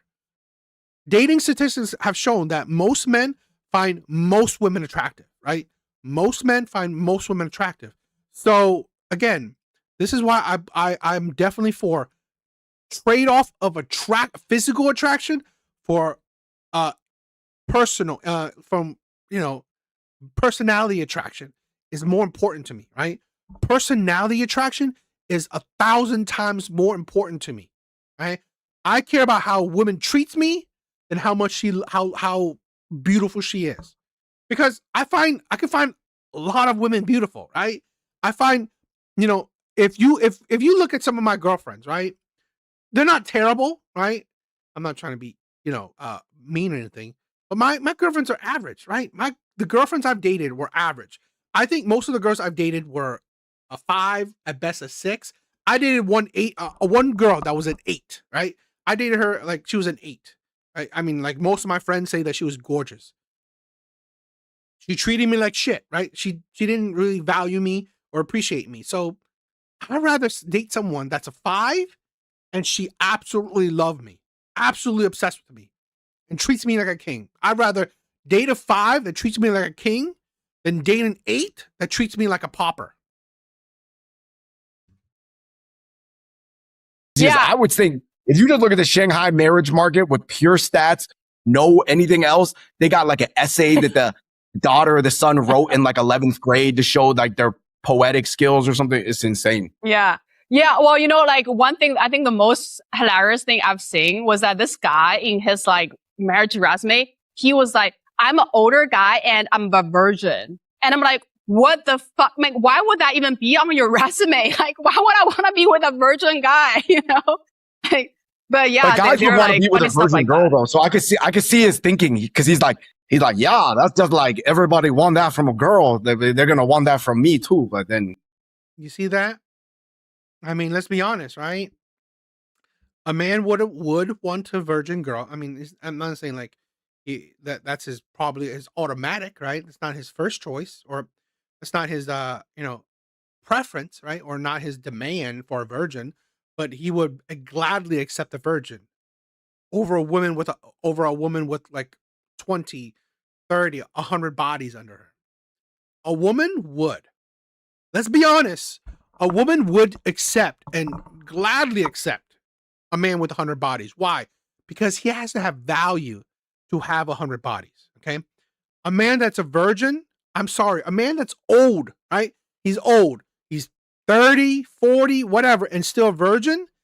He has most of the time, right? Most likely very little value, right? He'll most likely have very little value if he's a virgin, right? In his later years.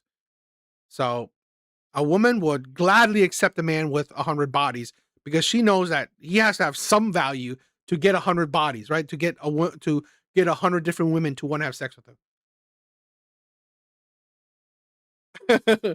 She probably does have a lot of bodies. it just doesn't work the same. I mean, I don't know. Like I think that if a guy is like, virgin in his like 40s and 50s, like I would think there's something wrong with you, So like, yeah. I'm not sure. I even told my dad that, and my dad was like, yeah. Well, it's like a key that couldn't unlock any doors, but sometimes people would be interested in a door that's never been unlocked. Yeah, exactly. So I even told my dad that, and my dad was like, that's so weird. It's like, there is no way for you to verify that, right? About a guy's virginity. So that's actually pretty funny. That's funny that your dad took. Well, the thing is that I don't think men would be clamoring for it, right? I don't think men would. I mean, I think only an idiot only an idiotic man would lie about being a virgin. It's not commendable, right? Men would rather lie that they have 100 bodies under them than lie that they never had sex in their whole life. So took it to the biology level. That's actually. Guys, please like the live stream. Please like the live stream. It helps me out. Funny too. Like a physician. Yeah, he got some. I swear, see, this is the thing, right? Like Ethan said, right? He got some red pill. But here's the thing. This is why I really hate the haters, right? The haters of red pill. Red pill is only logic, right? The people who are emotional when it comes to red pill, the people who say emotional, stupid things, that's the individual, right? That is the individual who take red pill and shape it how they want it to. But in general, right? Red pill, right? Red pill itself is just logic. It's just reality, right? Red pill is reality, right? Red pill is breaking up the delusion, right? It's the pill that shows you reality. Now, how you interpret it reality, that's up to you, right? How you interpret reality is up to you. My dad is super open. Like he does not care about these topics. He will just give me No, my that is such a his honest Chinese take. answer, But like anyway, hyper, like logical to the yeah. to the. So what's your take on that? Because like obviously you now live in Vietnam, and I know that you mentioned before, like in North America, you also dated Asian women. But like, do you see the dynamic changing? You know, as you're now here. Like Asian America is like the middle point. Asia is like super put the stats out there, transactional. Yeah. Asian America's here and the West is like a little bit more over here. But if you look at the elites of the Western world, they operate a little bit more like Asians, low key. Like the elites, like Northeastern elites, Rhode Island, Providence, Delaware, Massachusetts, they're going to low key act more Asian, but they still going to on the outside pretend like, you know, oh yeah, you can marry that like broke, like wannabe rock star, you know, that didn't make it yet. But like once you get to where I'm from on the West Coast, where you're really free from these like old institutions, like if you look at all the Ivy League universities, they're all on the East Coast where they have more of that like British bloodline thinking. Like in Seattle, like you do see, I knew this hot white girl that we grew up with who married this like Mexican dishwasher that she worked with at the Tex-Mex restaurant. And she was hot too. Like that's unheard of. That's insane. Like that's like and that's not even that uncommon. Yeah, it was still kind of a shock in the town, but it wasn't even like that big of a shock because we're just like, oh yeah, like she just going for love. So it's like, that's never going to happen in an ancient society. Like it's not, I'm not going to say never, but they're going to make a movie out of it like Aladdin. You know what I mean? Like that's how uncommon it is. It's going to be like stuff for the fairy tales for generations to come. But yeah, in the West, people marry for a vibe, for love, but they also going to get divorced off a vibe or lack of a vibe. So Facts. 100% fact, right?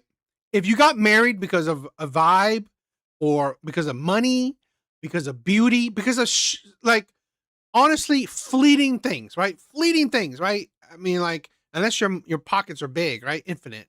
It's all fleeting. If you got married for fleeting shit, right? You got together on fleeting shit. Once that thing dissipates, you will leave.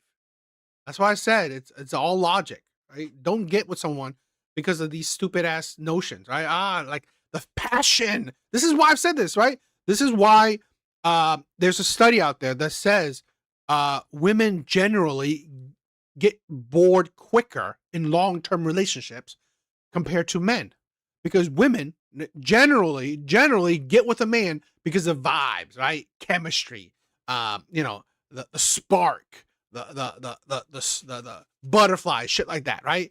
Women get with men based on just very you know, very emotional base, right? It's purely emotional. Good or bad, that's up to you. That's what you know, you determine yourself, but it's very emotional. There's nothing concrete to why she got with him sometimes, okay? Now, I think it should be a bit of both, right? Bit of something, you know, emotional, but something more concrete as well, right? I think that Yeah. because people don't really view divorce in the West as like a stain on a scarlet letter on you in perpetuity. Whereas in the East, it might be like a scar. I mean, I think it's changing now in 2026, but for a while, it's like you damage goods forever. Oh my gosh, you know, in China, because currently I'm in Shanghai, right? And my friends told me the craziest stories where, like, first of all, everybody's getting a divorce. Shocking. I think half of my female friends were divorced. And they also were saying that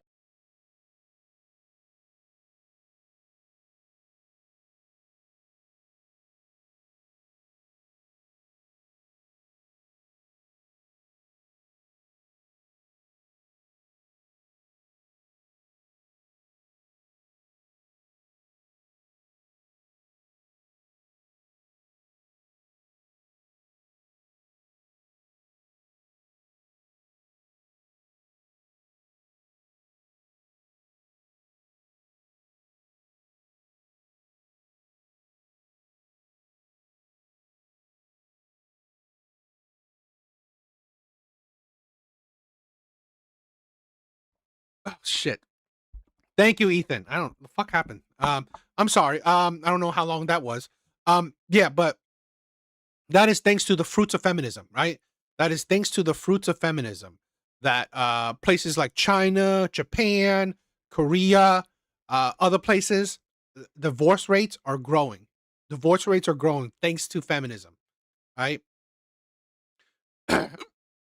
Excuse me. Yeah. Any place that's touched by feminism, women are leaving men. All right? Women are leaving men. So I've said it. Don't trust feminist ideology. Because one of my guy friends who took forever to get married, and they're like, please get married soon because the second marriage market is very competitive. Because a lot of them, get divorced and like, they're already in the second marriage market, right? While like he's still in the first marriage market. So they were trying to warn him. So that's really funny. That's really funny to tell somebody before their first marriage to already prepare for their second marriage.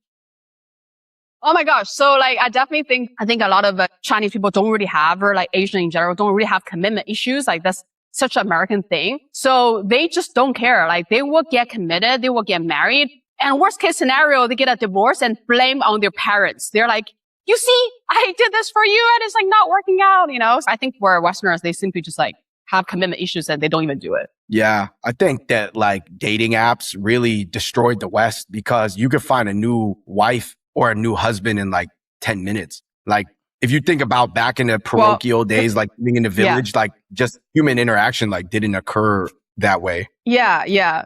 I mean, but like you think like that, right? But it's just idea of it, that is not really the reality either. Yeah. The East is more transactional than the West, but I think the West can be more transactional, but they hide it behind a lot of layers. But it depends per person. Like for sure, dude, white people, I mean, this is a little bit of a tangent, but I think they just conquered so much in the world over the past 500 years. They can kind of like make a bad decision of their partner. They don't need to like empire build and bloodline build and multi-generational like aristocracy build anymore. They like past that point. You know what I mean? Like they're just like, oh yeah, let's do it. Why not? Like who cares? But like minorities are like, we're still thinking in the ancient way. We're not from a new world country. We're from an ancient country that still holds like some ancient beliefs. I definitely think there's I don't know if he means that in a way that it's a good thing or a bad thing, right? But I'll say this, right? I think traditional values are important. There's a reason why traditional values came about. There's a reason why. Yeah, red pill, not red pill truth, exactly.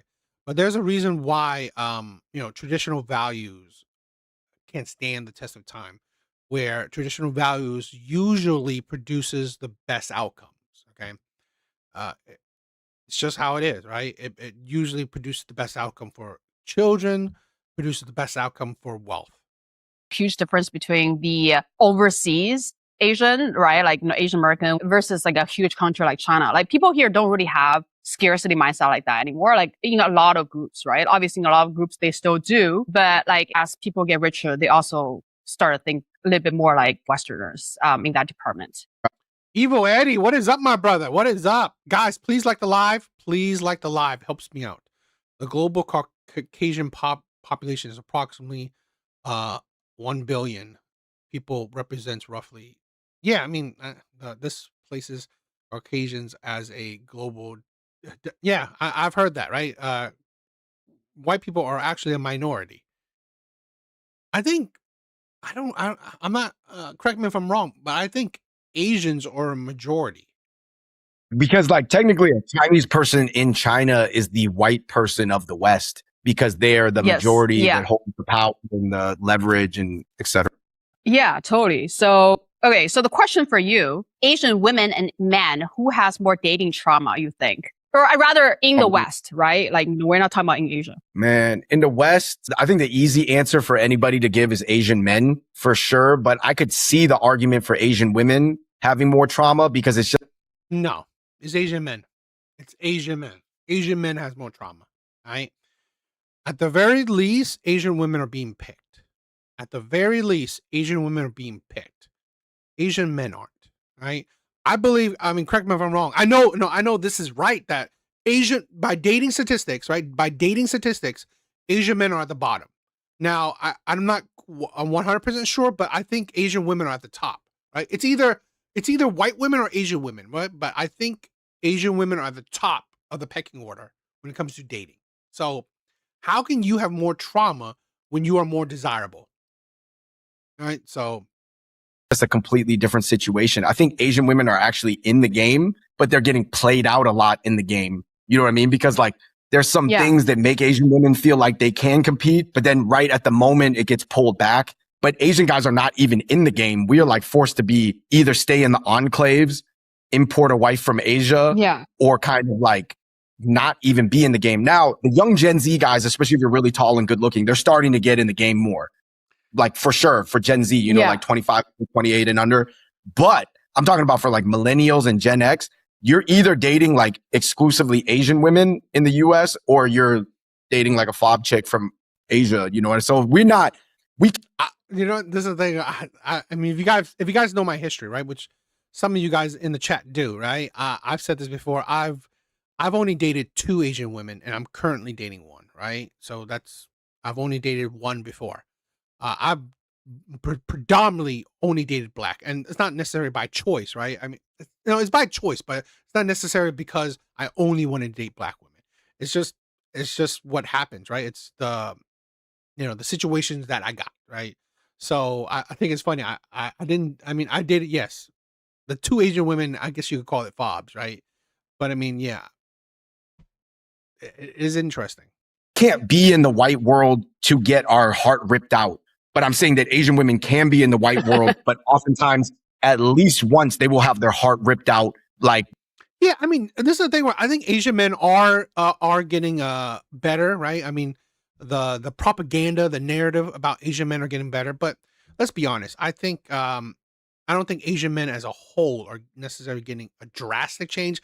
Now, I think Korean men, Korean men are definitely they are, because of K-pop and K-dramas, they are definitely destroying the narrative, right? By a guy who didn't want to marry him, he wanted to marry a white girl. You know what I mean? That the joy. Dated Latinas and Asians, right? 2 shorts for white and black women. I'm glad that I'm kind of tall, right? I'm 5'11", so I'm glad I'm pretty tall for just right there for black women, right? Not 6 foot, right? As black men, but not bad. Oh yeah, Korean men are crazy popular among women right now. Luck club type situation, like that does happen. So I guess, really, even Eddie, what are you attracted to? Are you attracted to Asian women then? Boy, you dog, right? You gotta get yourself an Asian woman then. I guess it's 2 different types of trauma. One is you're in a combatant in the game, but you have your heart ripped out at the last moment, and one you couldn't even get into the MMA. You stuck fighting in B League. There's also like a FOMO around not being in the game. Do you see the situation being like a little bit better in places like New York? Because obviously there's more women than men. And for sure, everybody who I have known, who's gone to New York would just they just get into a candy shop. Yeah, I agree. But a lot of people don't understand that. Like, New York is not America. Like, I dated a girl that looks white in New York, but her mom was like a white Uruguayan and her dad was white. Yeah. You know what I mean? So it's like she was white, but she really wasn't white. She spoke Spanish, ate a lot of Latino foods. Do you know what I'm saying? Like, that really is you're essentially outside of the Anglosphere when you're in New York City, because it's like such a collective. Yo, Evo Eddie, that is exactly, I love that. White women are equal too crazy. Black women equal too masculine. I definitely agree. Anyone non-304. Big bars. I love that. Exactly. Guys, please like the live stream. Please like the live stream. It helps me out. Of people from around the world. So I think that I never count that. Like, I don't like it when Asian guys date like a girl that they don't visually look like they should be dating. And then they're like, oh yeah, Asian guys have it good. I'm like, nah, because I lived in a really white, like, Americana zone. And then I lived in Manhattan. Yes, to your point, is dope for a guy who can figure it out or be cool or whatever, but it's not representative of the the larger game map. Right, Do you know what I'm right, saying? right. Like, I guess what I'm saying, it's such an international place. It's almost like saying, like, is dating in Shanghai representative of dating in some village in China? Yeah. I guess, if you do move to San Francisco, then it's like the other way around, right? It's like these people have like no luck because the discrepancy is just so big. I agree with you. I think that I think a lot of people are like not necessarily trauma. It's just like they don't really have the trauma of I learned something in a relationship because like I think relationships is something that you got to practice, right? Like every single breakup, single date teaches you something about yourself. And then over time, you get better at it. You also get more considerate and whatever towards another person.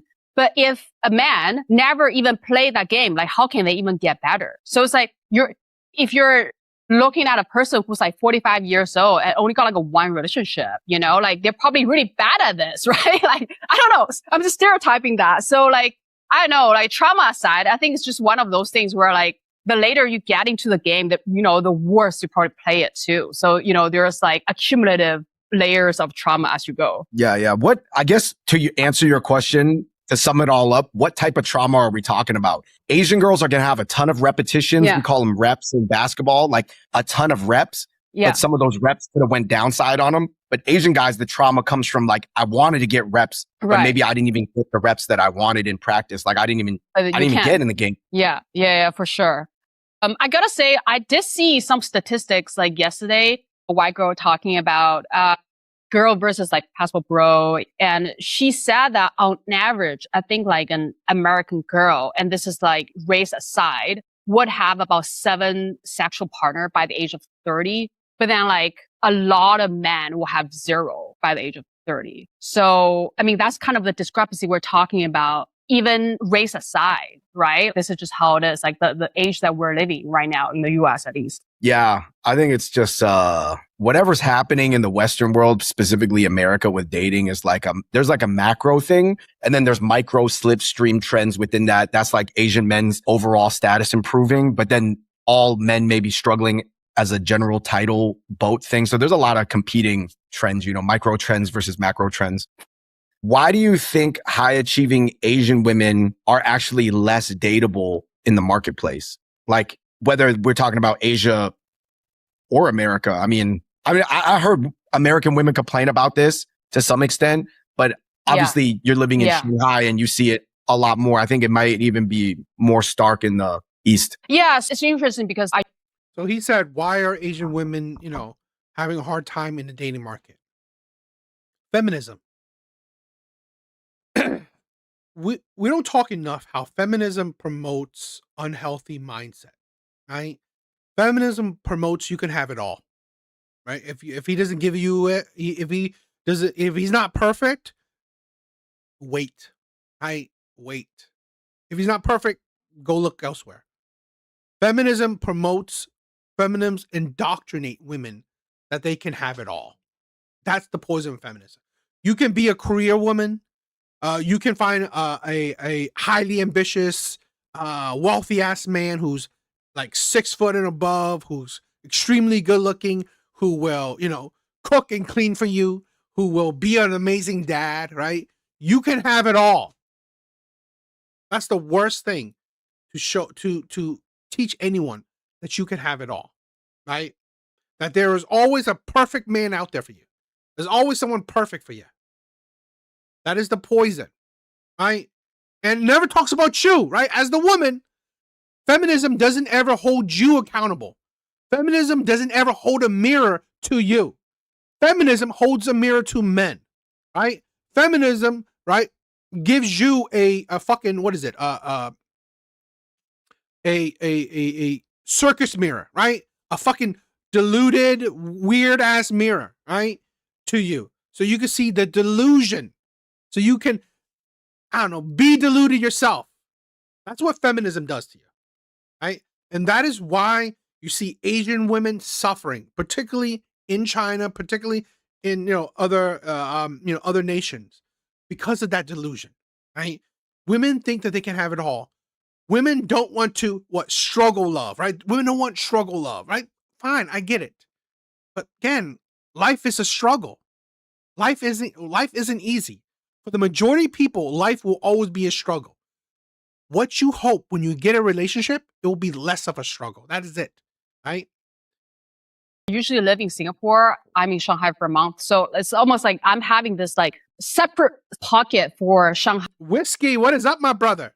and like Singapore, right? And they are surprisingly different. We're talking about this high achieving thing because Singaporean women are not notorious, but they're famous for their high achieving attitude, right? There's one thing about Singapore because like guys need to go to army. So like when a guy starts their career, they're 2 years behind their female counterpart because the woman does not need to go to the army. So you can see like 2 years of professional experience will make the women even more. The disparity, right? You want to be equal to men? Its society does not allow that. And you think that, misogyny, right? Patriarchy. Well, fucking men suffer more under patriarchy than women, in my opinion. Like intimidating, right? Career-wise to like a man. And so a lot of Singaporeans are like super high achieving. And I don't think that they have the same kind of problem as the girl here in Shanghai.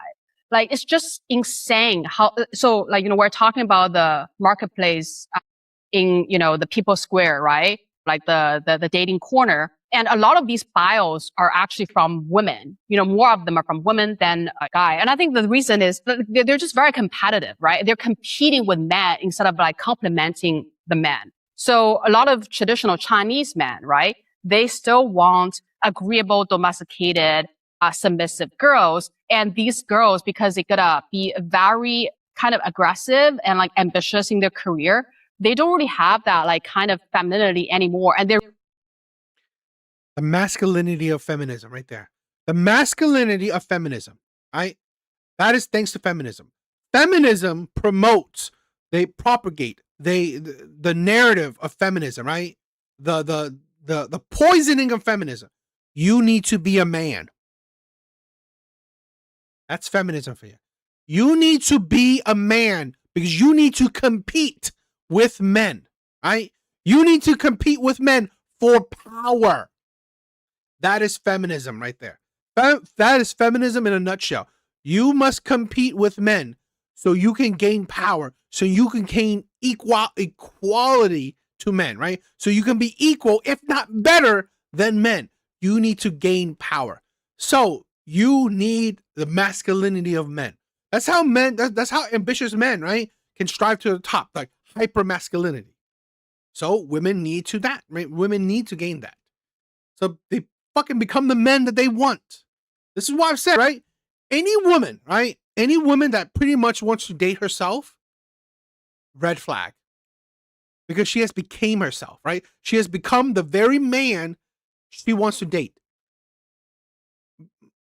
All the betas out there, do you want to date men? Do you want to date men or you want to date women?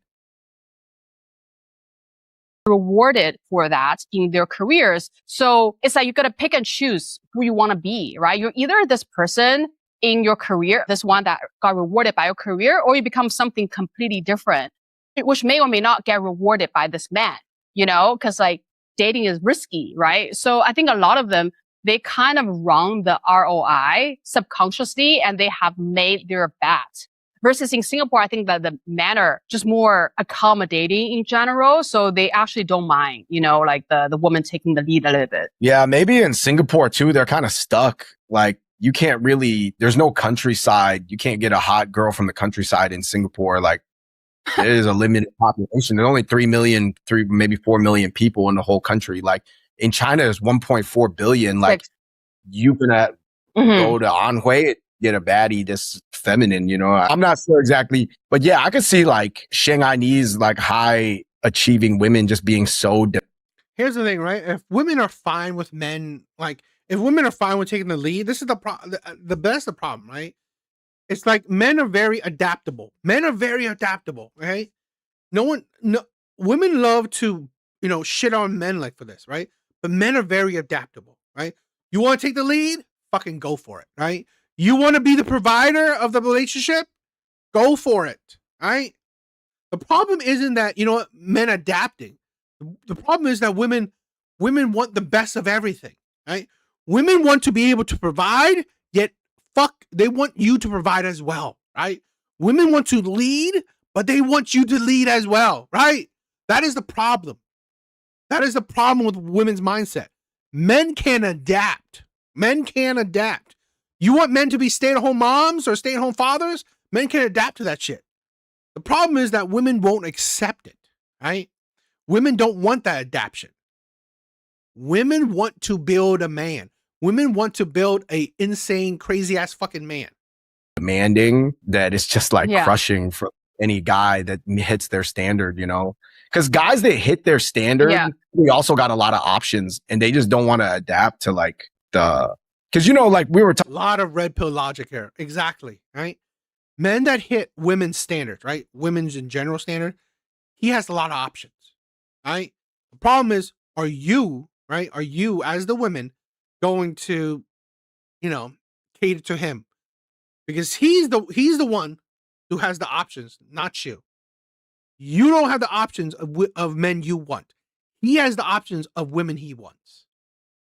Talking about earlier, it's like, I think a lot of Chinese girls in the one child policy in China is raised like men, you know, like because the dad have to put the mental testosterone in them too, because he's not going to have a son. So it has to be the heir to the empire, whatever mini empire every family, you know, accumulates. So it's like the woman is raised by the mom like a woman, but raised by the man like the father like a son. So I think that it's very difficult because like that the son side probably helps them achieve in their career or like rise up that like MBA style, you know, like lateral, you know what I mean? Like a little jumping up and stuff, but it's not feminine for what that guy wants to be like coming home to every day. But that's the thing where I said, right? Women that are career women, accept it. Be single, or I don't know. They're not going to lower their standards, right? They're not going to lower their standards. Then just, I don't know, fucking just focus on your career, right? I mean, I always find it delusional, right? That career women, right? Women that are hyper masculine, women that are very competitive, women that are masculine, career women, they also want to be the feminine woman, or they also want a husband that will be their whatever, that meet their whole fucking crazy ass standards. You're deluded. No, they don't. They actually, I think that because they have such a high standard for themselves, they tend to like look down upon men who don't necessarily have the same standard or higher than them, right, towards themselves. So it's like they're literally measuring themselves and the man with the same ruler, right? These women are not complementary to men. They're more competitive with men. And that's why they have such a big problem in the dating market where they're supposed to be complementary towards each other. Yeah. I remember I knew this girl in Beijing and her parents like owned like a chemical company, and she had so many demands of her husband, like had to be stay at home in Beijing. You know, she got to go for these big trips all the time to like go to conferences and stuff like that. She just ended up with like a nice, sweet beta, like half white guy, you know? Yeah. Because like a white guy is more likely to like accept this positioning with like a power female, and then he can provide softness and the emotional support. But if she wants another Chinese alpha, first of all, that hits her physical standards, he's not going to want to put up with the demands. You know what I mean? Like I couldn't see. Yeah. I see that all the time. Yeah. Just get the beta white guy or part white guy. That's the solution, to be honest. Like that is a solution. Okay. So the next question we said on this side, right? This side, we talk about it all the time, right? The beta male. Women will, he is clearly red pilled. Exactly. You know, we say this all the time, right? We say this all the time. Women will choose the path that they chose, right? And they will settle for the beta male. So, you know, I don't feel sad for the beta males, right? I don't feel sad for the beta males. I don't, because that's the mindset, right? You don't have the strength to be a better man, right? You don't have the strength to be, you know, more, you know, a leadership, or, you know, fucking, have standards yourself. So you are the man that settles for, right? You are the, like I've said this before. The beta males are what women settle for. You have no right to complain As a beta male, you have no right to complain because you allow women to settle for you. For you is, why does Asian male market value go up when they leave America, but Asian women does not change the same way? Obviously, when Asian guys go to Asia, they're in a patriarchal society. It's been that way for thousands of years. Asian men run Asia, to be honest, like for the most part. I think outside of Thailand and maybe Japan now, those are the only two countries that have the female prime minister. I think South Korea did as well, but her dad was the prime minister. Obviously, in the white world, I think that Asian women, that's their best play, you know, like because they're going to be able to play the Asian female card, which is desirable, the female card, which is having a moment, you know, obviously since the feminist movement in the 70s. And there's just a lot more benefits, I think, to being an Asian female in the West than an Asian female in the East. And there's a lot of benefits to being an Asian guy in the East, where there's a lot of disadvantages to being an Asian male in the West. I mean, it's just what makes you high value, right? Asian women have the exotic nature, right? Or the preconceived stereotypes. Okay, that's why they have benefits in the West. Asian men have none, right? He is Asian men are hurt by the stereotypes, and he has no real benefits, right? Asian men in society, right? Society, there's no beneficial narrative. There's no beneficial narrative for Asian men. Now, it is slowly getting better and better, right? Because, you know, K-pop or, you know, K-drama, shit like that. It's slowly getting better, but still, you know, it's not like it's a 180. While Asian men in the West going to the East, he has that narrative where he's one, you know, he's a Westerner, right? He's a Westerner. So he's either has the American passport, which is very valuable, and he makes American money. He makes Western money, right? The Western dollar goes a whole lot more, right, in the East than it does in the West, right? So that's valuable. So as easy as like who runs the respective hemispheres. So I meet a lot of Asian guys that are in Asia for like 10, 15, 20 years. You know what I mean? But I don't meet a lot of Asian girls that West. Like I would say like it's like 10-1 on the expat level. Like I'm sure even in Shanghai, feminine, like female coded city with the manor coffees and everything. But like it's even then I would imagine it's like maybe 8-1. Like I think females feel more comfortable moving to Shanghai than like Ho Chi Minh or something. You know what I mean? Like Bangkok or something like that. Just like hype male centric.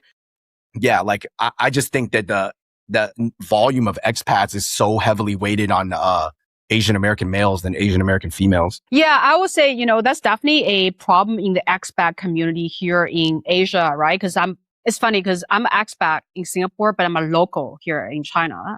It doesn't matter whether you're an Asian girl or you're a white girl. Actually, a white girl struggles even more in the Singapore expat community just because a lot of Asian men still prefer Asian women. So like, you know, if you're like a white girl in Singapore, like if you break up with a white guy, and a white guy has a lot more options in Singapore, right?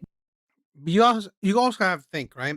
A white girl that came to Asia, it doesn't mean that she became more feminine, right? Yeah, maybe she's more exotic, but again, there's a reason why women in the West, right? Women in America are suffering. Fucking attitude, right? Fucking mindset, right? It's who they are inside that makes them undesirable, right? It's that feminist nature. I'm sorry. Most Western women have a feminist nature. I believe, in my opinion, it's 90%, right? 80 to 90% of Western women have the feminist nature in them. It makes them undesirable. You think you go into Asia, you become more feminine now? You become more domestic? Fuck that.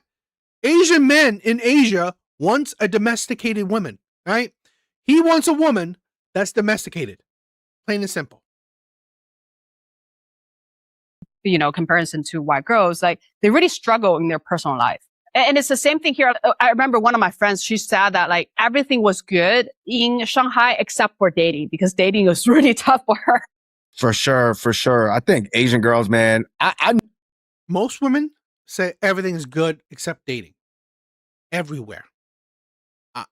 Even in America, even in the UK, even everywhere, okay? Women will say that everything is good except for dating. You have to understand why. You are a terrible partner. You will be a terrible person to date. That is why everything else is good besides dating. Knew it was like this one since I was a kid because I knew some girls that was in college and they took their like college trip and they will always pick Europe like every time. And then Asian guys was always taking their college trip back to Asia. So it was just right there. That like, is so funny. You could see that. That was in my undergrad. I saw that when I was like 21. Yeah, that is so funny because now you mention it, I see it, but like I never thought that was a reason. Like I never thought why. Yeah, I mean, who are they hooking up with on those trips? That's true. To be real. Yeah. Anyway, let's go to the provincial and local stereotypes. And I'm going to start with the north, south, east, because I did a little bit of research with DeepSeek just to see what DeepSeek has to say about the stereotypes. So DeepSeek said for south is interdependent and holistic. And, south meaning Fujian and Guangdong province, right? They're practical, pragmatic, and business savvy, often stereotyped as cunning, shrewd, or deceptive, but also more interdependent and loyal to their in-group. And it says for East, which is, we're talking about the Shanghai area, Jiangsu, Zhejiang, Shanghai. So it says we're more shrewd, wealthy, cosmopolitan, coastal elites. Basically, people are very adept at business, living in fast-paced international environments, but they're also very calculating, materialistic, and perhaps a little bit aloof towards those from inland or less developed region. The North are, they're more insulated. So they're thought to be more direct, individualistic, and analytical, similar to Westerners, according to DeepSeek. I did not know that. Traits are often linked to a history of wheat farming, which requires less intense cooperation than right between different provinces. Theory that like America is actually low-key 11 different Americas. There's like Yankee America, there's like Appalachian America, and all these like different civilizational theories. And in America, we don't know the differences either. I think in China, just the provincial things have been that way for like so many hundreds or thousands of years that people feel more comfortable speaking on it. You know what I mean? I have grandparents from Shanghai. I have grandparents from Shandong. So they all act different. And what they would talk about is different too. Like people from the North, they do care more about like China as like a governmental or like a civilizational like nations. Hangzhou, Su, I feel like they're into really art. You know what I mean? Like Tiantang or the poems and all the things. People from Guangdong. Song dynasty. Yeah. And that's considered a good dynasty too, right? And then like the Guangdong has never been more outward facing and less inward facing. Like, Cantonese people didn't control a lot of mainland Chinese history. They've always been their own thing. And they're, if any, brain, and it affects the brain of the second generation kids born in America. So I know that your mom was from Shandong and your dad is like Hong Kong, like Canton-ish, right? So like, how did that affect you growing up? I mean, I think I just had access to different worlds, like on the Mandarin side, when people hear you're from Shandong, they like it. They're like, oh. Really? If you're from like Shandong, and for the old people that care about this old stuff, it means something, And when you say you're from Guangdong, it's usually in mainland, they'll be like, it's not that. It's like, you know what I mean? But like, but if you're Cantonese, then money rather than the Chinese narrative. I'm not saying 100 out of 100, but like they're more focused on the clan and what they're doing than what's happening with everybody. In the North, the Northern Chinese, they concerned with what's happening with like the country. Like, is China doing good? Almost sometimes they could their family bloodline, like, but that's why they get rich too. So it's really like, how do you say what's right or what's wrong? Yeah.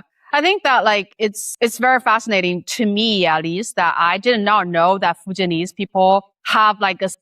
I'm a full Viet. I'm Vietnamese. Mom, dad, Viet, all the way. My dad's side's, while half Vietnamese, half Filipino, right, from your dad's side, while your mom is Korean and Russian. That's interesting. So you have a bit of Korean, have a bit of Russian, have a bit of Filipino. That's unique, my brother. That's unique. Specific stereotype about them, especially in America, where like, it seems like they wrong flushing, right?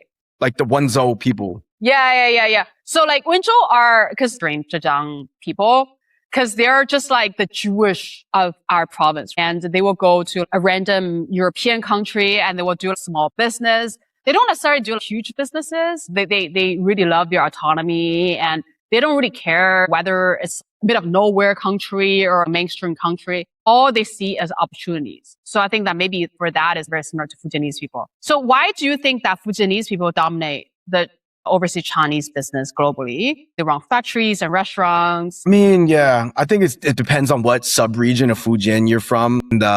Go get to the money. You know what I mean? Like whether by any means necessary, they're going to get to the private equity within themselves. But like not every Chinese province is able to run that. Like I don't think Hainan people or like Guangzhou people or like Guangxi people when they went. Really? That is funny. I love that. To Southeast Asia was able to run that internal like Hui system, like internal lending. Yeah. Because it requires quite a bit of cohesiveness and checks and balances. But like Wenzhou people, Hokkien people, and Diezhou people, they are able to run that tight knitness because they still like, you know, to feel very clannish and very, you know what I mean? Like to run that type of system, you have to trust everybody because you're power. I mean, I have definitely seen like, you know, actually a friend of mine. So he is Italian American and he's dating a girl who's Fujianese American from Flushing, whose, you know, family run like a few restaurants. I was like, man, maybe they don't look the same on the surface, but I'm pretty sure like they have shared a lot of things in common. Yeah, their families matter a lot too. Like they're always like, yo, my grandma doesn't like you. My, you know, Nana doesn't like you. Like you hear Fujianese people say that all the time too. Like my mom thinks this about your mom or something. Like no other, I never heard other Chinese people like talk mafia like that. New York FJs, to be honest. So I mean, like, but why are they all like? It seems like they have a huge presence in Flushing and like in this like restaurant industry. They just got the Hui, man. They just run the system tight. Like there's a lot of plans. Like I don't even want to get into it too much. I got a friend who broke it all down to me, who's deep on the inside. But like I don't want to blow anybody's cover. But they just it moves different because I've been in the Cantonese community. Yeah, the Cantonese community, they don't even trust each other to run schemes or run plans or complicated structures, or Canto people don't even trust each other to like take out the garbage, to be honest, let alone like run like a why? It's all tax evasion. Asian people do a whole lot of tax evasion. I'm like, it's just between me and you guys, right? This is just between us, right? The family here, right? Asian people do a whole lot of tax evasion. They cook the books, right? They do a whole lot of underhanded you know, payments and salaries and shit like that. So that's how they can get that money like that. Why? It's because Cantonese people are very different. You know, you could be from like Zhongshan, like Toisan, Jiangmen, you know what I mean? Like people aren't going to fully like, they all. I say this, right? People can't escape. They can't escape red pill. I'm sorry. As much as people want to do it, right? People are trying their best not to let men's content go mainstream, right? People are trying their best. But you can't escape it, right?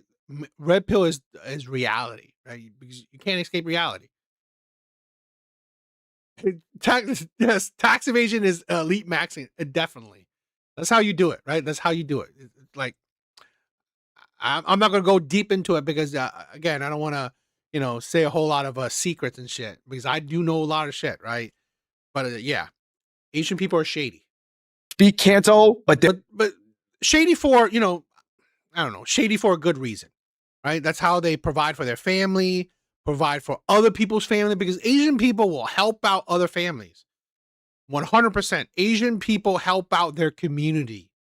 They help out their community. They help bring other people from, you know, their country into America, into the West, right? So they help out a lot of people. Their grandparents or great-grandparents probably spoke like a different mountain dialect. They're just not that cohesive because I think Cantonese is a lingua franca.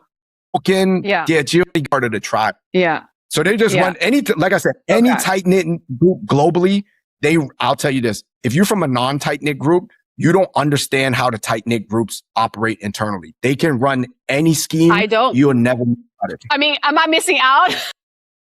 Yeah, if you're not from a tight-knit group, like that's why you got to be a normie and like rise up and get like all these degrees and like, you know what I mean? Because I know people who like everything they did was outside of the public eye and their family have like $30 million USD and nobody knew what the hell they did their whole life. You know what I'm saying? Because think about it. If you got to get these degrees from Harvard and then you got to work your way into Anthropic or OpenAI or, you know, whatever is the next booming company. Institutional Fujianese people in the Philippines. So how do you explain? How different it is. If you're from a non-tight-knit group, you don't just want to build some empires, you know?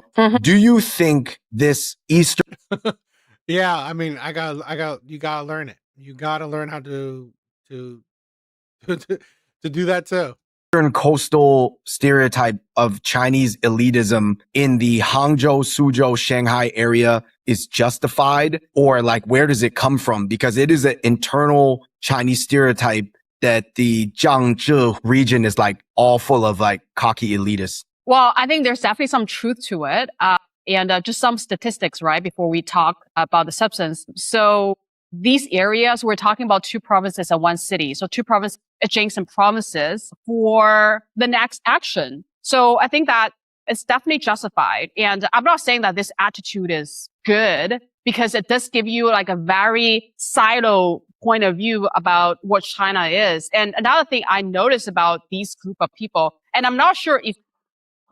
I think they're now just talking about, I guess Chinese people as a whole. I thought they were going to talk more about dating. I think they're done with that. But what do you guys think? I thought it was interesting, right? I think it was interesting a bit. A little bit of a change of pace. I don't talk about, a whole lot of Asian, because there's not a whole lot of good Asian content to react to, right? So I don't know. I don't really, there's not a lot of good Asian content to react to. So, once in a while I find something, it's just, the whole thing wasn't that good, right? Towards the end, they start talking about more Chinese oriented shit instead of just Asian people shit, Asian dating. So, what do you guys think? Guys, that is it. That is it for tonight. Yes, the government does cheat, right? But here's the thing, right? The government cheats, they don't allow you to. That's the crazy shit, right? The government cheats, but they don't allow you to. So that's why you gotta take the risk. You gotta take the risk. Ethan, I love you, my brother. Thank you for being here. Whiskey, I love you. Evil Eddie, if you're still here, I love you, my brother. Thank you for being here. You guys are amazing. Big Bars, I love you. Laughing Man, Red Door, Alan was here. Zyrax was here. I love you. Love you guys. You guys are amazing. All right. Thank you guys for all being here.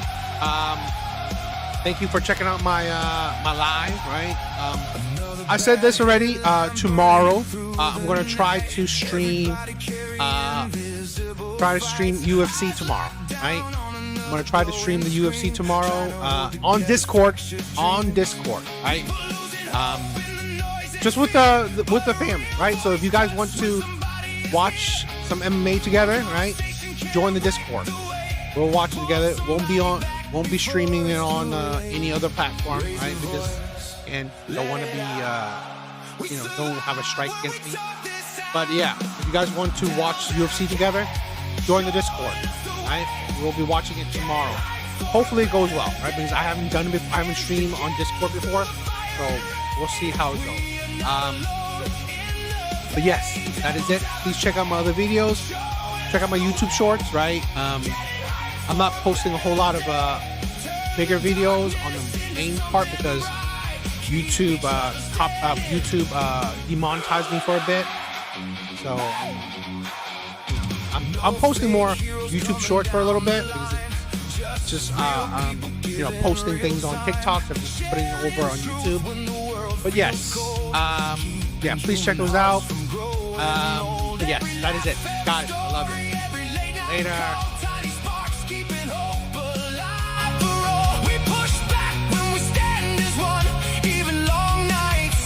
Eventually